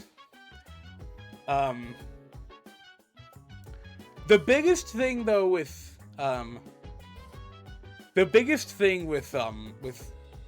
Hody, I feel like Thriller Bark and A tier mods kills. Okay, no, what's wrong with Thriller Bark and A tier? I think it's a fun arc. It has, like, one of the best backstories so far. What's wrong with Thriller Bark? I want to hear what's wrong with Thriller Bark. Also, welcome in, Toxic. I hope you are doing well on this fine day. It's freaky as fuck. It is. No, it is freaky as fuck. That's the biggest issue with Thriller Bark, is the fact that it has a literal pedophile in it, and nothing really happens. So that's okay. That's also fair. Nothing happens, but there's three big things that I think really happen in Thriller Bark. The first one is we get the introduction to Kuma, right? This guy appears in, he's big, holding a Bible, doesn't say much. It doesn't really do anything, and we don't, like, not really do anything, but, like, he shows up saying he's gonna kill Luffy, and then we don't see him again until Sabaody. The second thing is Zoro, you know, with his nothing happened moment, showing, kind of like his loyalty and, like, strength with Luffy, that he literally took all of Luffy's pain and then was like, yeah, nothing happened. Nothing happened. And then the third thing with Thriller Bark that I think is really big is Brook's backstory. Brook's backstory is honestly it might be my favorite. At least up to this current part that we're at, because we're looking at Fishman right now. It might be my favorite backstory up to this point. Because, you know, he was friends with LeBoon on a really cool crew. They left LeBoon behind to go look and promised that they'd come back to him. They all ended up dying. And, you know, Brook's kind of there just playing while his crew dies around him. And he's just left on the ship with their corpses. Because, you know, he can't die because of his devil fruit. Like, it's so sad. And the fact that they're fucking playing, like, I forgot about Brook. Yeah, it's Brooks's, like, arc. But yeah, no, that's the biggest thing. Because if you're looking at just Gecko Moria and all the shit that happens with this crew, obviously it's a shit arc. Like, not a shit arc, but like it's mid. It would be mid tier if it wasn't for Zoro, and Kuma and Brook. Those things launch it up, and it just has like chill, spooky vibes, you know? Because like these last couple of arcs have been really serious. Like Eddie's Lobby, you know, that was a really serious arc. You know, Skypiea, also kind of a serious arc.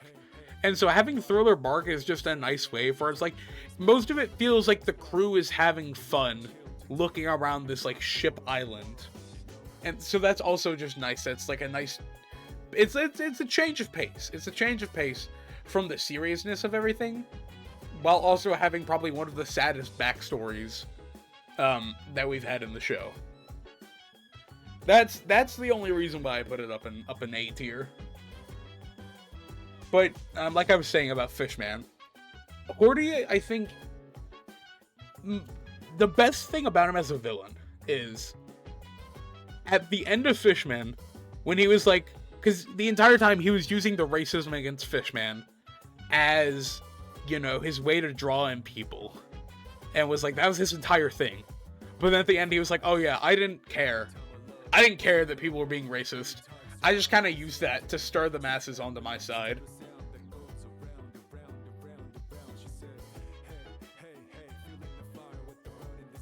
And I don't know. I just think that's really badass. Because he's like, yeah, I didn't really care about that shit. I just kind of used it to get people on my side. Overall, Fishman's a really good arc. Oh, we also get like the apology from Joy Boy.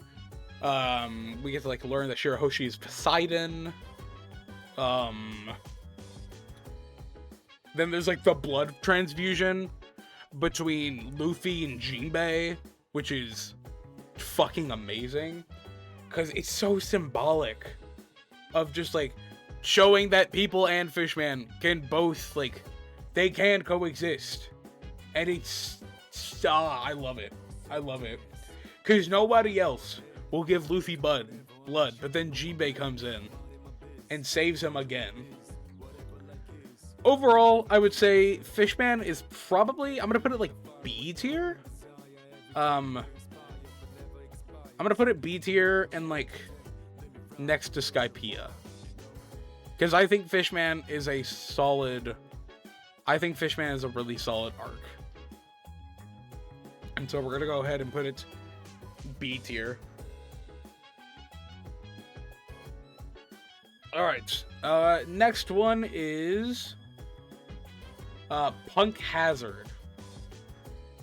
Punk Hazard, you know, the island that was kind of ruined by Akainu and Kizaru's fight after the Summit War. Let's see. You know, we kind of, I'm pretty sure we learned a little earlier, but like, we kind of hear about it, how Aokiji has left the Marines, and this is kind of like the first time we get to see what's happened. We get to meet Caesar, who is, I mean, I don't really like Caesar. I don't like Caesar. I think he kind of sucks as a. I don't like him. He's annoying. He's mid. He's mid. Overall, Punk Hazard. What's good with Punk Hazard? We get to see like. This is kind of like the most we've seen of like Vegapunk. Just like stuff around him, because like the first time we ever heard about him was like a long time. I think it was it Thriller Bark, or it might have been even earlier that we first heard about Vegapunk, and then we hear like this is his original lab, or like a lab that he used a lot. Yeah, this is where we meet Kinemon and fuck, what was the kid's name? Hold up, what was the... Hold up.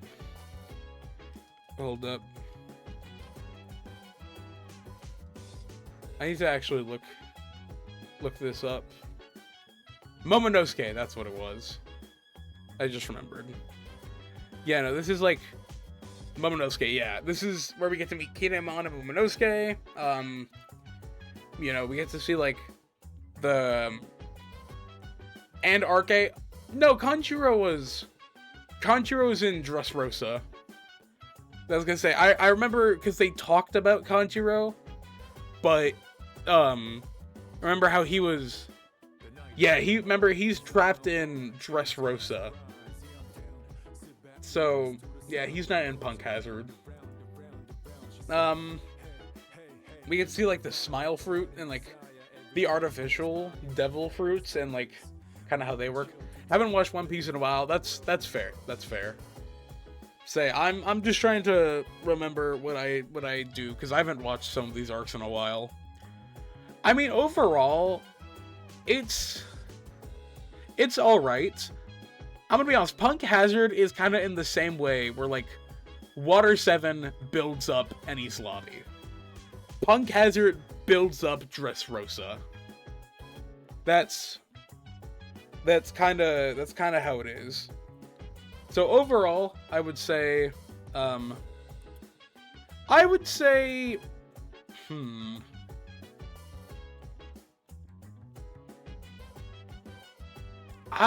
gonna put it... I want to put it in C. I don't know whether to put it ahead or behind post-war.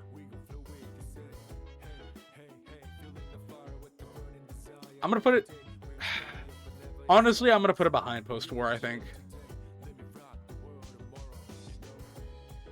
I think I'll put it behind post-war for now. Alright. Next up, the Dressrosa Coliseum. Oh, okay. So I remember, I split up Dressrosa into two parts. It's kind of like what I did with Wano as well. Just because it's so massive in an arc, there feels like two very different parts of it. There's everything that happens in the Coliseum, and there's everything that happens after the Coliseum. And so I went ahead and split them up because they feel like two so different parts that I kind of had to split them up, at least in my mind. The Coliseum is interesting. The biggest thing that we get from the Coliseum is Sabo. Sabo is the biggest thing that we get. You know, in post-war, we kind of hear about Sabo and that he died. Coliseum, he's alive. He gets Ace's Devil Fruit. We meet Rebecca. That's about the biggest stuff that happens with... I think, in the meantime, they're also, like... The rest of the crew's kind of, like, talking with the Tontada. This is also where we get to meet Fujitora for the first time. Yeah, but Sabo mid as fuck because he ain't Ace. Okay. I'm just gonna say this now. Sabo might low-key be using the flame fruit better than Ace did. I'm just saying, bro got clapped by Whitebeard, or not, by Blackbeard so easily. Like, I don't know, bro got hella clapped. I'm just saying. I like Sabo. I think he's really cool. Ace is definitely the better brother. But I'm just saying, you know, Ace got clapped by Blackbeard, but you know who escaped Emu? Sabo. Sabo did. You know who survived getting shot down by a fucking sky laser? Sabo did. Sabo did. That's all I'm saying. That's all I'm saying. I think the Colosseum's pretty good. I think I'll put it by... I think I'll put it in... by Water 7. Actually, I'm gonna put Water 7 ahead of it. I think. Yeah, I'm gonna put Water 7 ahead of it.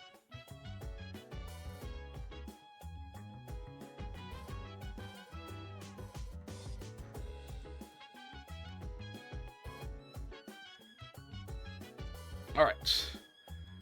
Next arc we have is the rest of Dressrosa. Overall, I think... what's it called? I think Dressrosa... Dressrosa is a really good arc. The issue is, it has really bad pacing. It is the worst paced arc in One Piece.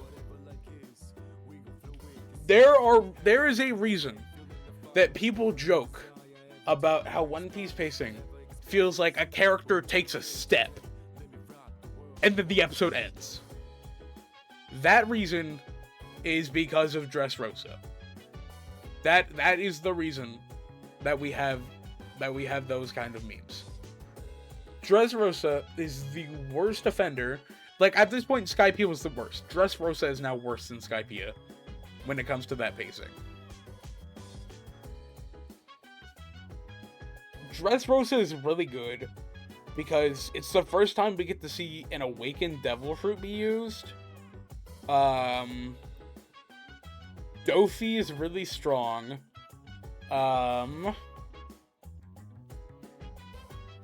And we get to see a lot of Straw Hats have like amazing fighting feats, like Zoro using his haki on his swords to destroy like the stone guy.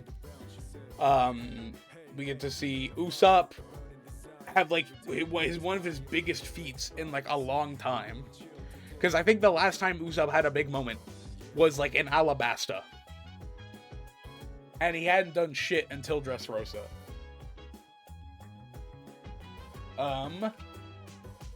We get to meet Bartolomeo, which I really like Bartolomeo. I think he's cool. And then there's the biggest thing with Dressrosa, which is Law's backstory and Doflamingo's backstory. Doflamingo's backstory kind of makes sense of why he's evil. Not mentioning Gear 4 should be a sin. Oh, fucking hell. We do get Gear 4. We get Bounce Man. I don't know how I completely skipped over Bounce Man. Yeah, no, we also get Gear 4. Because you gotta remember, the last time that we got a gear was Gear 2 and 3 in Enies Lobby. And then, hundreds of episodes later, we finally get Gear 4 in Dressrosa, which was sick. The reveal of Gear 4 was sick as hell. The reveal of Gear 4 sick as hell. Law's backstory is my favorite backstory, hands down. Law has my favorite backstory. You know, his disease. Fuck, what was his name? Hold up.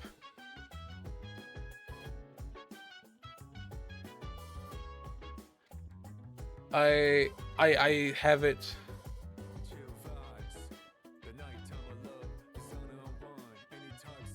Corazon, that's it. Yeah, no, fucking Corazon. And, like, dude, when Corazon put Law in the fucking chest and smiled at him and said, "I love you, kid," that shit made me cry. That shit hit hard. And, like, his smile being the reason they're the Heart Pirates and, like, why their Jolly Roger is what it is. Law has the best backstory so far. The best backstory. Honestly, Dressrosa, I think I'm gonna go ahead and put it.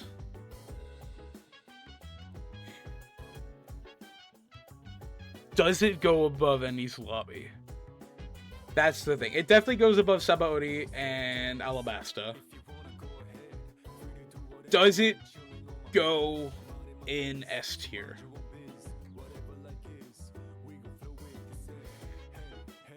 I think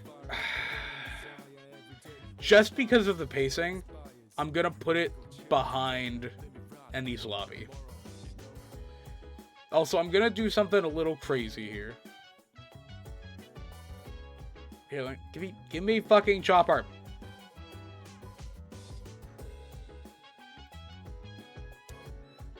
I'm putting Alabasta in A tier. I'm putting Alabasta in A tier. It just it feels necessary. It feels like it has to happen. Thank God. Yeah, no, it's good, but I just feel like as these start to grow, it doesn't really hold a candle. Like, Sabaody's barely holding on. Just because of the fact that Sabaody's really sad, and it has a lot of really good parts to it. The main thing that's holding it up is, like, the sadness of the crew disappearing, or, like, getting separated. As well as, like, introducing the, like, really, like, huge amount of racism. And introducing the Celestial Dragons. Is, like, that's really what's holding it up. Crocodile gets stomped by Luffy playing with water. That's the thing, though. Like, I think the way Luffy finds his weakness is really dumb. But Crocodile as, like, an early villain... Because you gotta think at this point. This is the first time since, like, Smoker, Luffy's seen, like, an enemy that you can't really beat without Haki. And then he kind of bullshits to find an answer to beat him. S tier because there's racism makes fucking really cool. No, because racism is an integral part of the show. You have to understand the racism of the unjustness of racism is a key part of the One Piece world. Like, that's the entire thing with, like, Nika, is he's the sun god.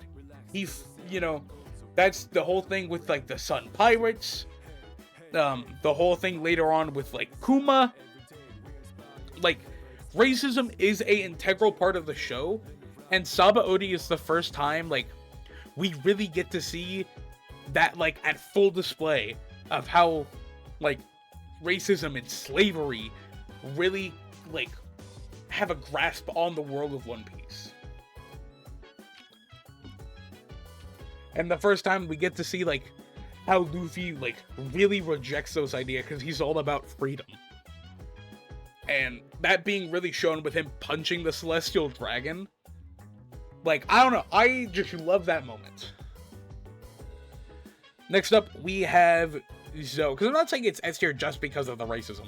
I'm saying it's because it's an integral part of the show. Next up, we have Zoe. Zoe is really interesting. Zoe in itself, I think, is boring. Like... Zoe, I think, is really boring just in and of itself. Like, we get to meet the animal people on top of a big elephant, and these guys are like trying to kill him. But if you look at like some of the deeper stuff, like we get introduced to the beast pirates, really, which I think is interesting. Yeah, it's kind of lame. Yeah, the biggest thing holding it up is like it like tells us what happens with Sanji, how he kind of like left to go to Whole Cake, and the introductions to the red poneglyphs, and like how they're important, and how like the 4 red poneglyphs will lead you to Laugh Tale. That's like really the importance of Zoe, right? That's like Zoe is alright. Honestly, I'm gonna put Zoe at like top of C. Let me click.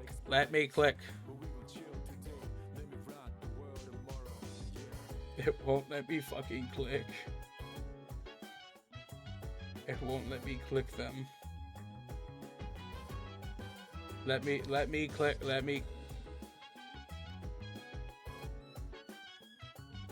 Fuck it. We're gonna. Yeah, no, I'd say like top of C, I think is where Zoe belongs. Because it's kind of lame, but we get a lot of information from it.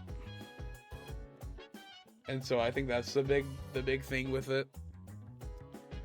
Next up, we have Whole Cake Island.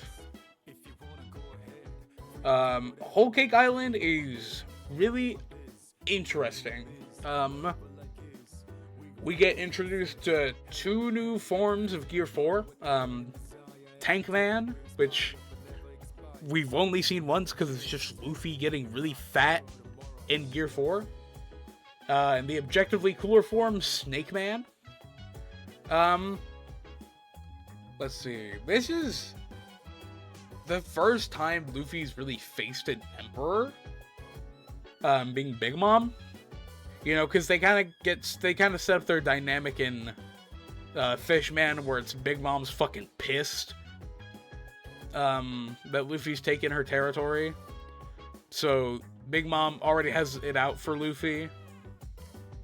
Yeah, no, at this point, Luffy's like already like has 2 fucking emperors pissed at him because he stopped Big Mom's candy production in Fishman, and then he stopped the Smile production, which means Kaido's gonna be pissed at him.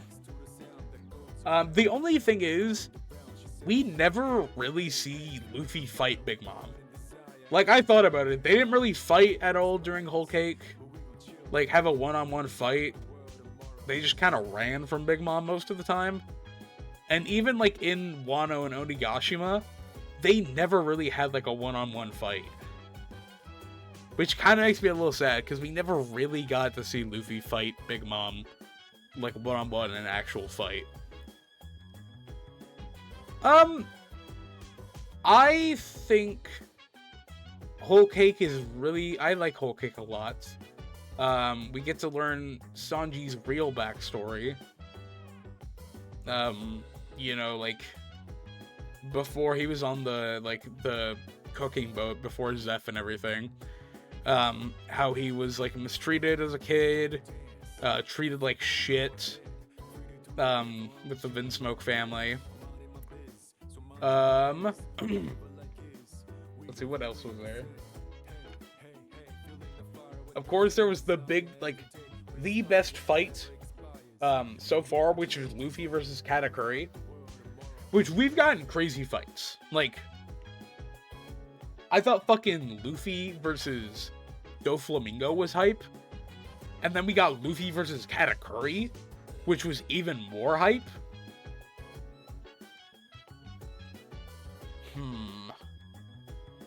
Where would Whole Cake go?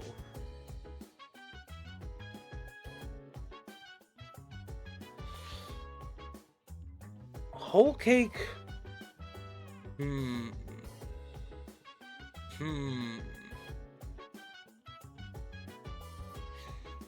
I'm trying to think of Whole Cake as a whole. Whole Cake.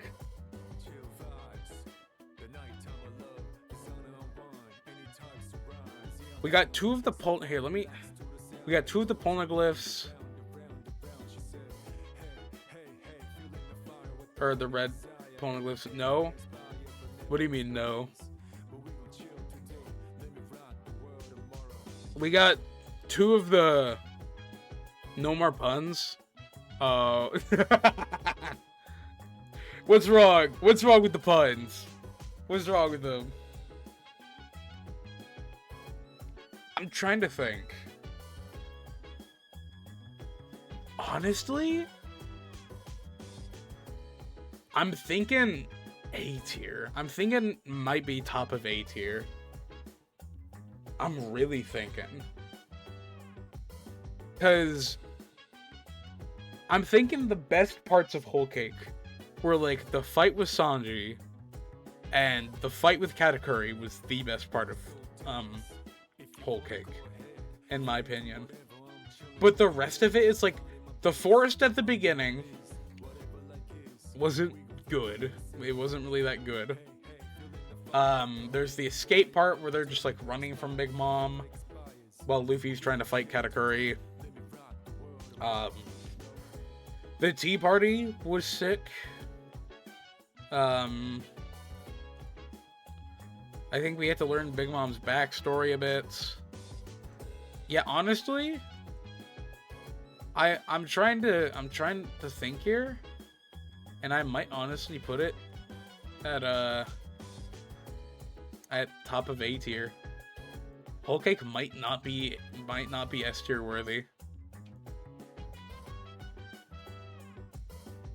And that feels crazy to say, but I think that might just be the case. That it's not S tier worthy.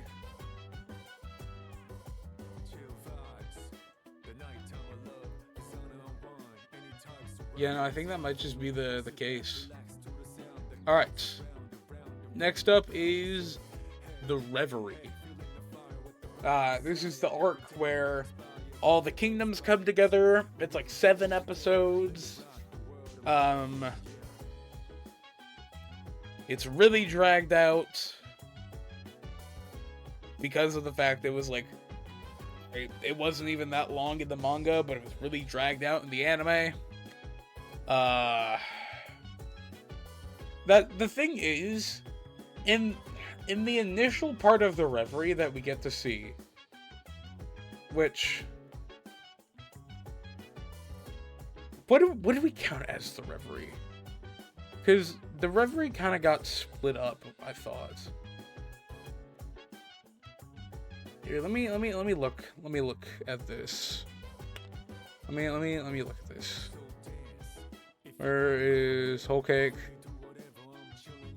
Okay, I dipped now, audios. Alright, thank you for joining in, Toxic. I'll see you later. Okay, this is what we count as the Reverie. Yeah, no, the Reverie is mostly, like, recaps. And, yeah, it's mostly recaps. And the most we get from it is, like, the 7 warlords being abolished. Yeah, no, honestly, I was gonna put it higher, but seeing what it is, I think I'm just gonna put it in, like, fucking, I think I'm gonna put it in F tier. Yeah, no, the Reverie didn't really do shit. Like, it just abolished the 7 warlord system. That's about it. Which I know is a big thing with, like, Buggy getting to become an emperor. But it's like, besides that, nothing really happens. Alright. Next up is the Wano Country arc. Now, what I did with Wano is I split up Wano, again, into 2 key parts.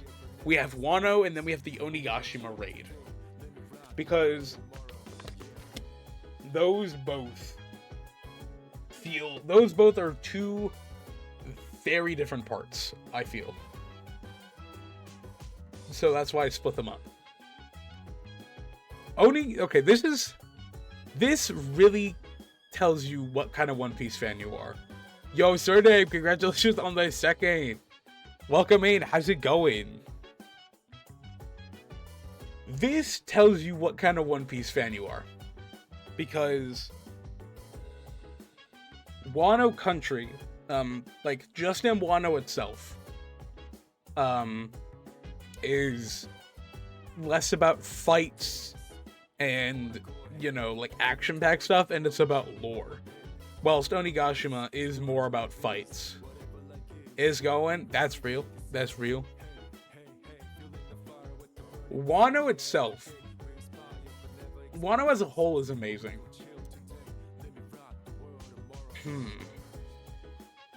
Now, I'm wondering if I should split these up. I honestly, I don't know if I should, because they're both very different, but they add up. They also both add up in a way.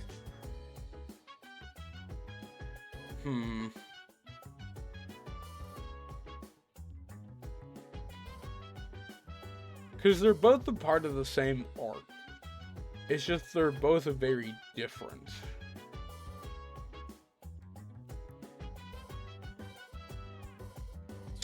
You know what? I'll go ahead and I'll put them as, I'll put them as one. But that means I also. Okay, hold up. This is actually gonna change the list. Because if I'm putting Wano just as one, that means I also have to do the same for Dressrosa.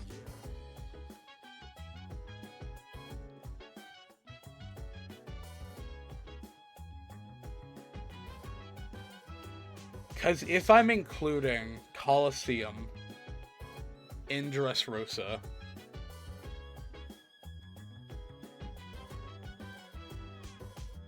okay. If I'm including Colosseum in Dressrosa, then here, let me just. Then it has to move down. It can't be S tier if I'm including Colosseum.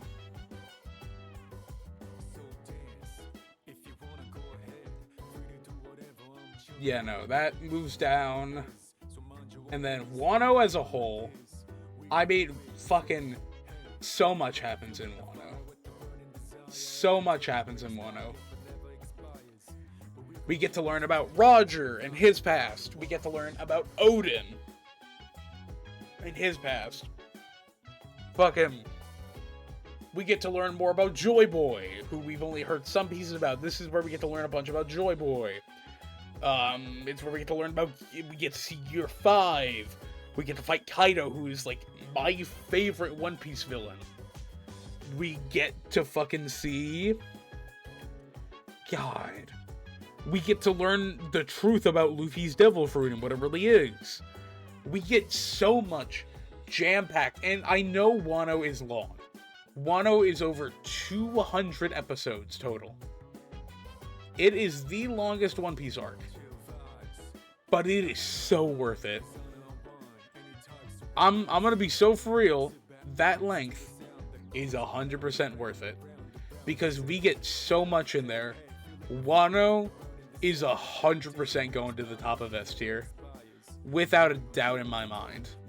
Wano is going to the top of S tier. Without a doubt in my mind. Alright.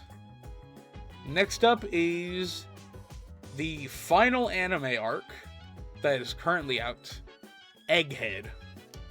Egghead is a really interesting arc. The way I look at Egghead is kind of split up into 3 different parts. The first part is when they arrive, they go inside the lab, they get to meet Vegapunk, and then CP0 shows up and tries to attack them. And they're, defending Vegapunk. We get to see really cool fights with Luffy and we get to see them Lucci fight again with Lucci's Awakened Devil Fruit and Luffy's Gear 5. We get to see a lot of really cool characters return and kind of redeem themselves. We get to see Vegapunk for the first time. ooh, this is just kind of like a guy we've heard about before, but we've never really seen. So overall, here, wait, let me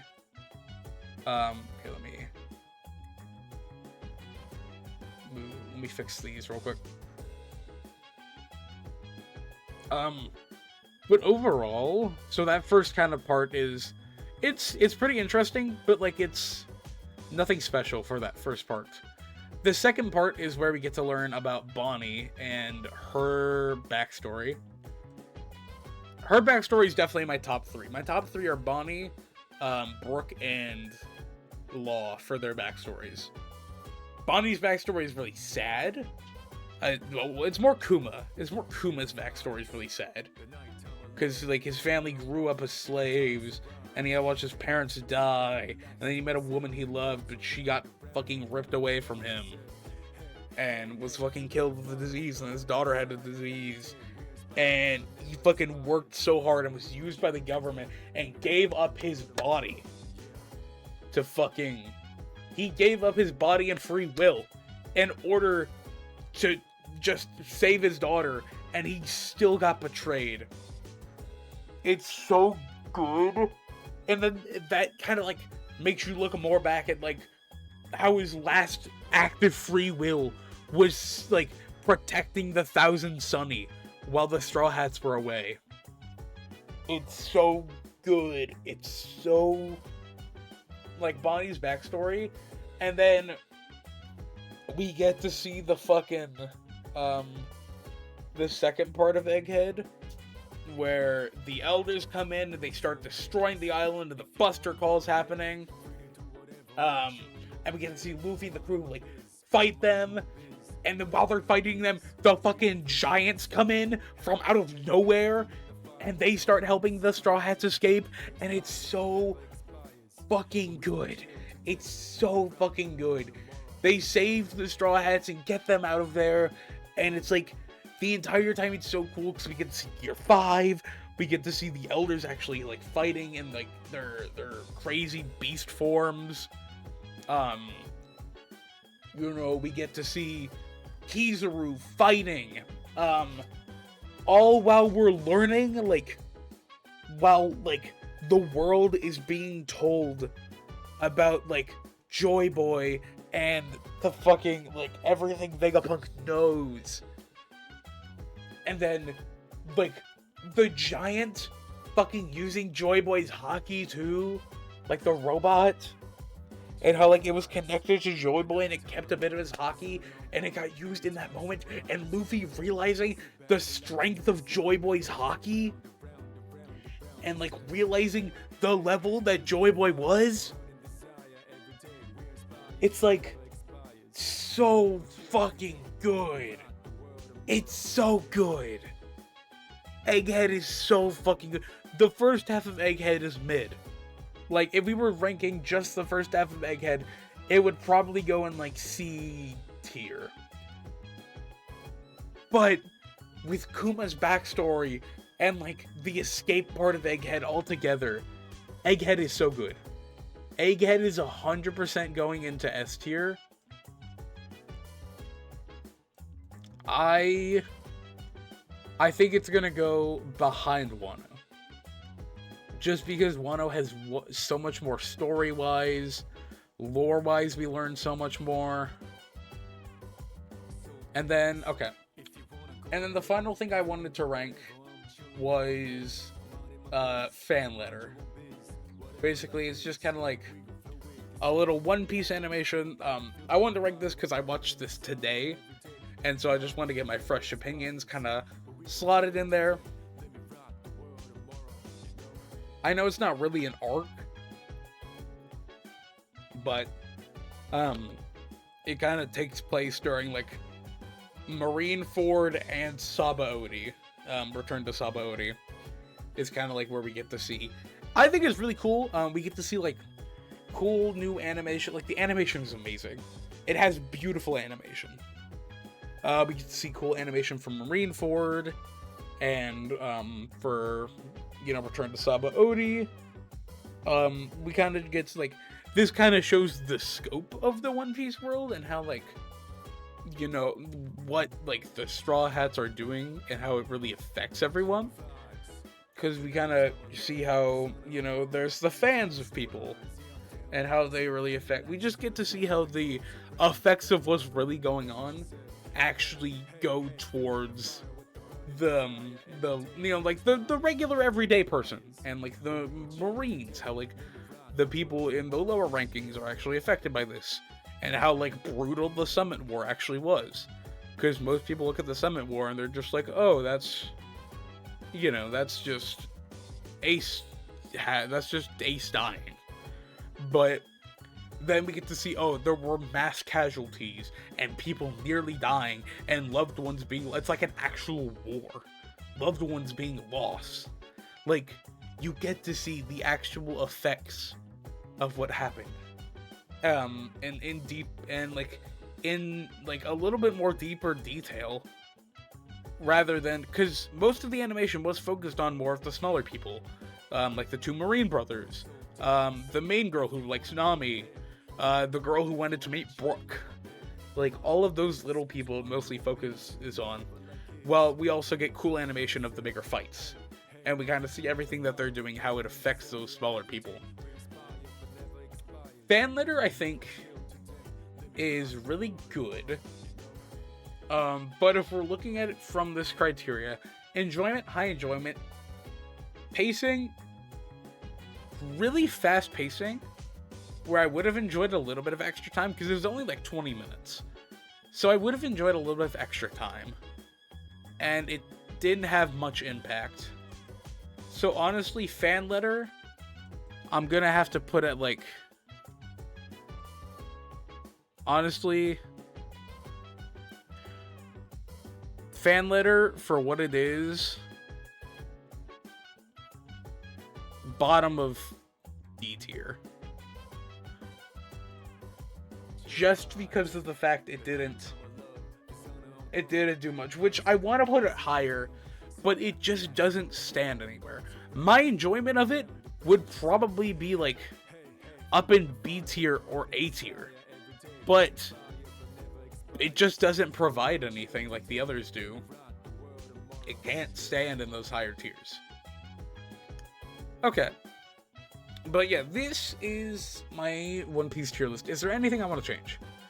Because down in F tier... Oh, that's the wrong thing. Down in F tier, we have... Okay, let's go through this one by one. F tier, we have... Which is like mid-arcs. We have Reverie, Whiskey Peak, and Amazon Lily. I think those are fair. Whiskey Peak, nothing really happens. It was like mediocre stuff, honestly. I'm gonna put Whiskey Peak behind Amazon Lily. Oh, give me that text. I don't know why it was ahead of Amazon Lily. Whiskey Peak I'm gonna put there because it was really mediocre, nothing really happened, and it had the unnecessary fight between Zoro and Luffy. Amazon Lily was interesting, but like I said, not much really happened there either. It just like introduced a Boa Hancock and kind of gave us like an area where Luffy was going to be safe after the war. And then the Reverie, the most that really happens was the abolishing of the 7 warlords. Then we go up to D tier, which is like, could be better. Fan letter, which, like I said, the only reason I put fan letter there was because it didn't really change anything. Didn't have impact, didn't, like the pacing was good, but it's mainly just the impact. It didn't really do anything. It just showed like a different side. Orange Town's alright. We just get to see Buggy. That's about it. Long Ring Long Land, it's alright. We don't get, like, it doesn't do a whole lot. We get to see Aokiji. That's about its biggest thing. And then Return to Sabaody. You know, it's really just the Straw Hats coming back. And there's C tier, which is like, you know, it's alright. It's not, you know, it's like middle of the road. You know, we get Logtown, which, you know, Logtown, solid arc. Like, it's alright. You know, we get to see, like, Luffy kind of being, in the foots of Roger, kind of like showing he's going to be the next Roger. on the execution ground. Romance Dawn, where we first get to see Luffy, and he gets Zoro, and they fight Axe and Morgan and all that. Syrup Village, Punk Hazard, and Post-War, and then Zoe as well. You know, I would say, like, these all, like, slowly ramp up in, like, how much better they are. And there's B tier, which is just, like, you know, like, they're solid. They're really solid. They just, like, you know, they're just solid, you know. They're not perfect, but they have good things about them. Little Garden, where they get Dory, where we meet Dory and Brogy, where it really builds up for what happens in Egghead and Elbaf. Reverse Mountain, because that builds up for what happens with Brook and Laboon. I've noticed most of the arcs, like these 4 arcs, are all really build-up arcs. You know, Little Garden kind of builds up for what happens with the Giants in a bit of Egghead and like Elbaf. Reverse Mountain builds up for Brook. Post Indies Lobbies builds up the like, what's it called? The 4 Emperors. Enies Lobby builds up, or Water 7 builds up Enies Lobby. These 4 are just kind of like the build-up arcs. Fishman Island is really good. You know, it has, like, we get to see really the divide between people and Fishmen. Skypiea is really good because we get to see a lot of lore bits. It's just held down by really terrible pacing. And then there's A tier, which is, near perfect. Like, there's just a few things differently, and then it would be peak. So, Drum Island. If it had a better villain, it would be, like, it would be really good. Arlong Park. Arlong was a really good enemy. It just, the stakes were, like, alright. The Arlong Park was sick. It's just, like, you know, not as big and impactful as everything else. Jaya. Really good, enjoyable arc. Builds up major villains like Blackbeard, but, we just, like, I don't know, it just wasn't, like, as impactful as anything in the S tier. Baratier, really good arc, really enjoyable. It just, if it had a better villain. Honestly,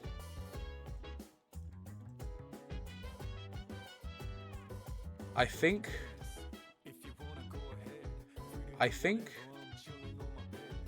I might swap Jaya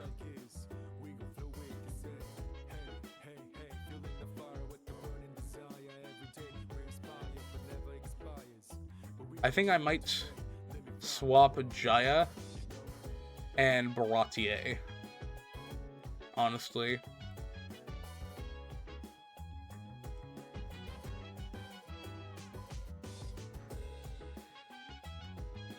Yeah, and I think I'm gonna swap Jaya and Baratier. The villain, because just the villain in Jaya is better than in Baratier arc. Actually, you don't know. No.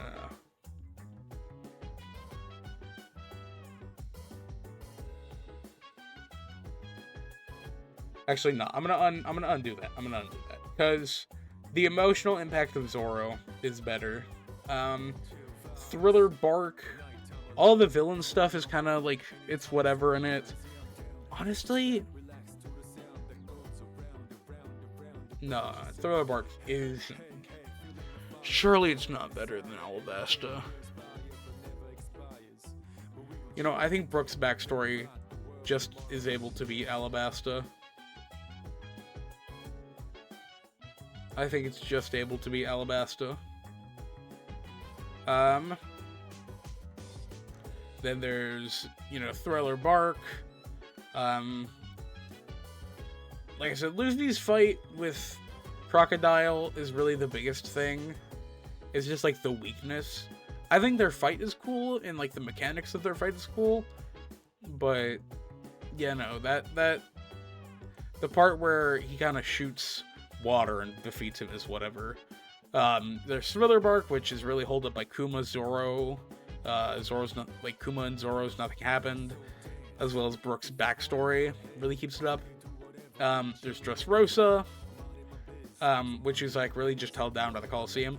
Like, Dressrosa by itself would have been S tier, but because we're including the Colosseum together with it, that got dragged down.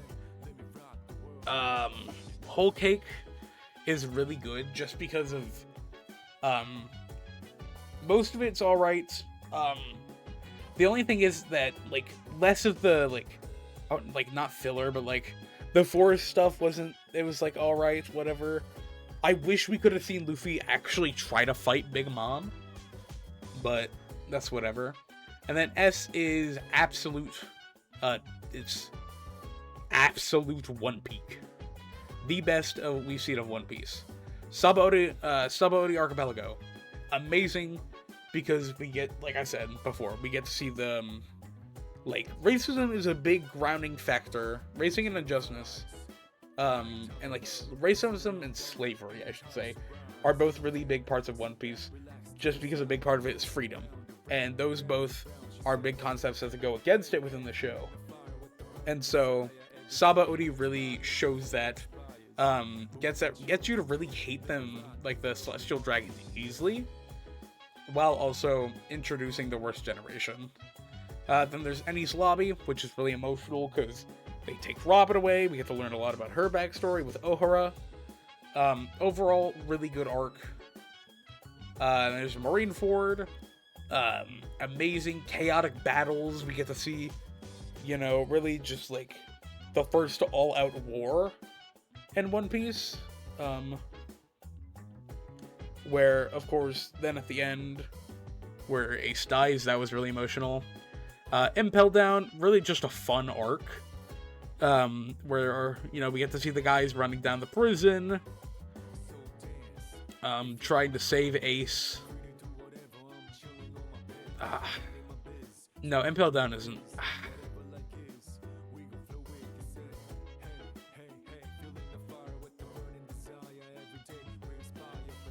No, I don't think it's better than Egghead. I was trying to see if Impel Down's better than Egghead, but I don't think it is. But yeah, no, Impel Down, really, really fun arc. Overall, I would say I enjoyed the prison escape thing, the kind of unbeatable enemy that is Magellan. Then we get Egghead, which, like I said, the backstory of Kuma, as well as just the whole trying to escape part is really fun. And really cool, especially because we get to see the giants. And Blackbeard shows up, and then we also get to see, like, you know, Shanks beat Kid's ass, and Blackbeard beat Law's ass, and it was just really interesting. And then there's Wano, which is the best One Piece arc, just because of the fact that we get to see there's so much in it. The fights are amazing. If I tried to explain everything that there is in Wano, we would be here for another 2 hours. But it's so good. There's so much in it. The backstory, all the backstories we get to see. The fights are amazing. The animation is beautiful. So, overall, I'm going to name the best One Piece animation to be Wano. Wano is the best One Piece arc is Wano. And the worst One Piece arc is fucking where's like a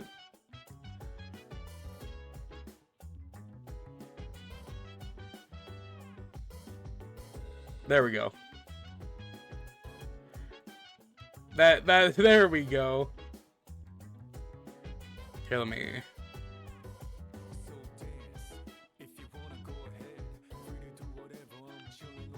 There we go. The best One Piece arc is Wano, and the worst is Whiskey Peak. Honestly, I would say that this is a pretty solid list. Overall, we got I pretty much agree that everything is in very good places. These all kind of, you know, they're mid arcs. These arcs don't do much. These arcs do a bit. These arcs are pretty either mostly setup arcs or are just held down in certain aspects. These arcs are nearly perfect, and these arcs are literally perfect. So yeah, I would say that this is my perfect One Piece tier list. So let me go ahead and do this. And yeah, Here, let me.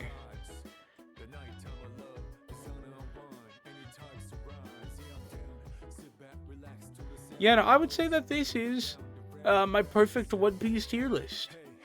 Honestly, yeah, everything seems really good in this list. I like how these turned out. Here, let me go ahead. But yeah, I like how we got with all these, how it turned out. But yeah, thank you guys for joining me for this. I think we're gonna go find somebody to raid out, just because this was all I really had planned for today. I just kind of wanted to do this.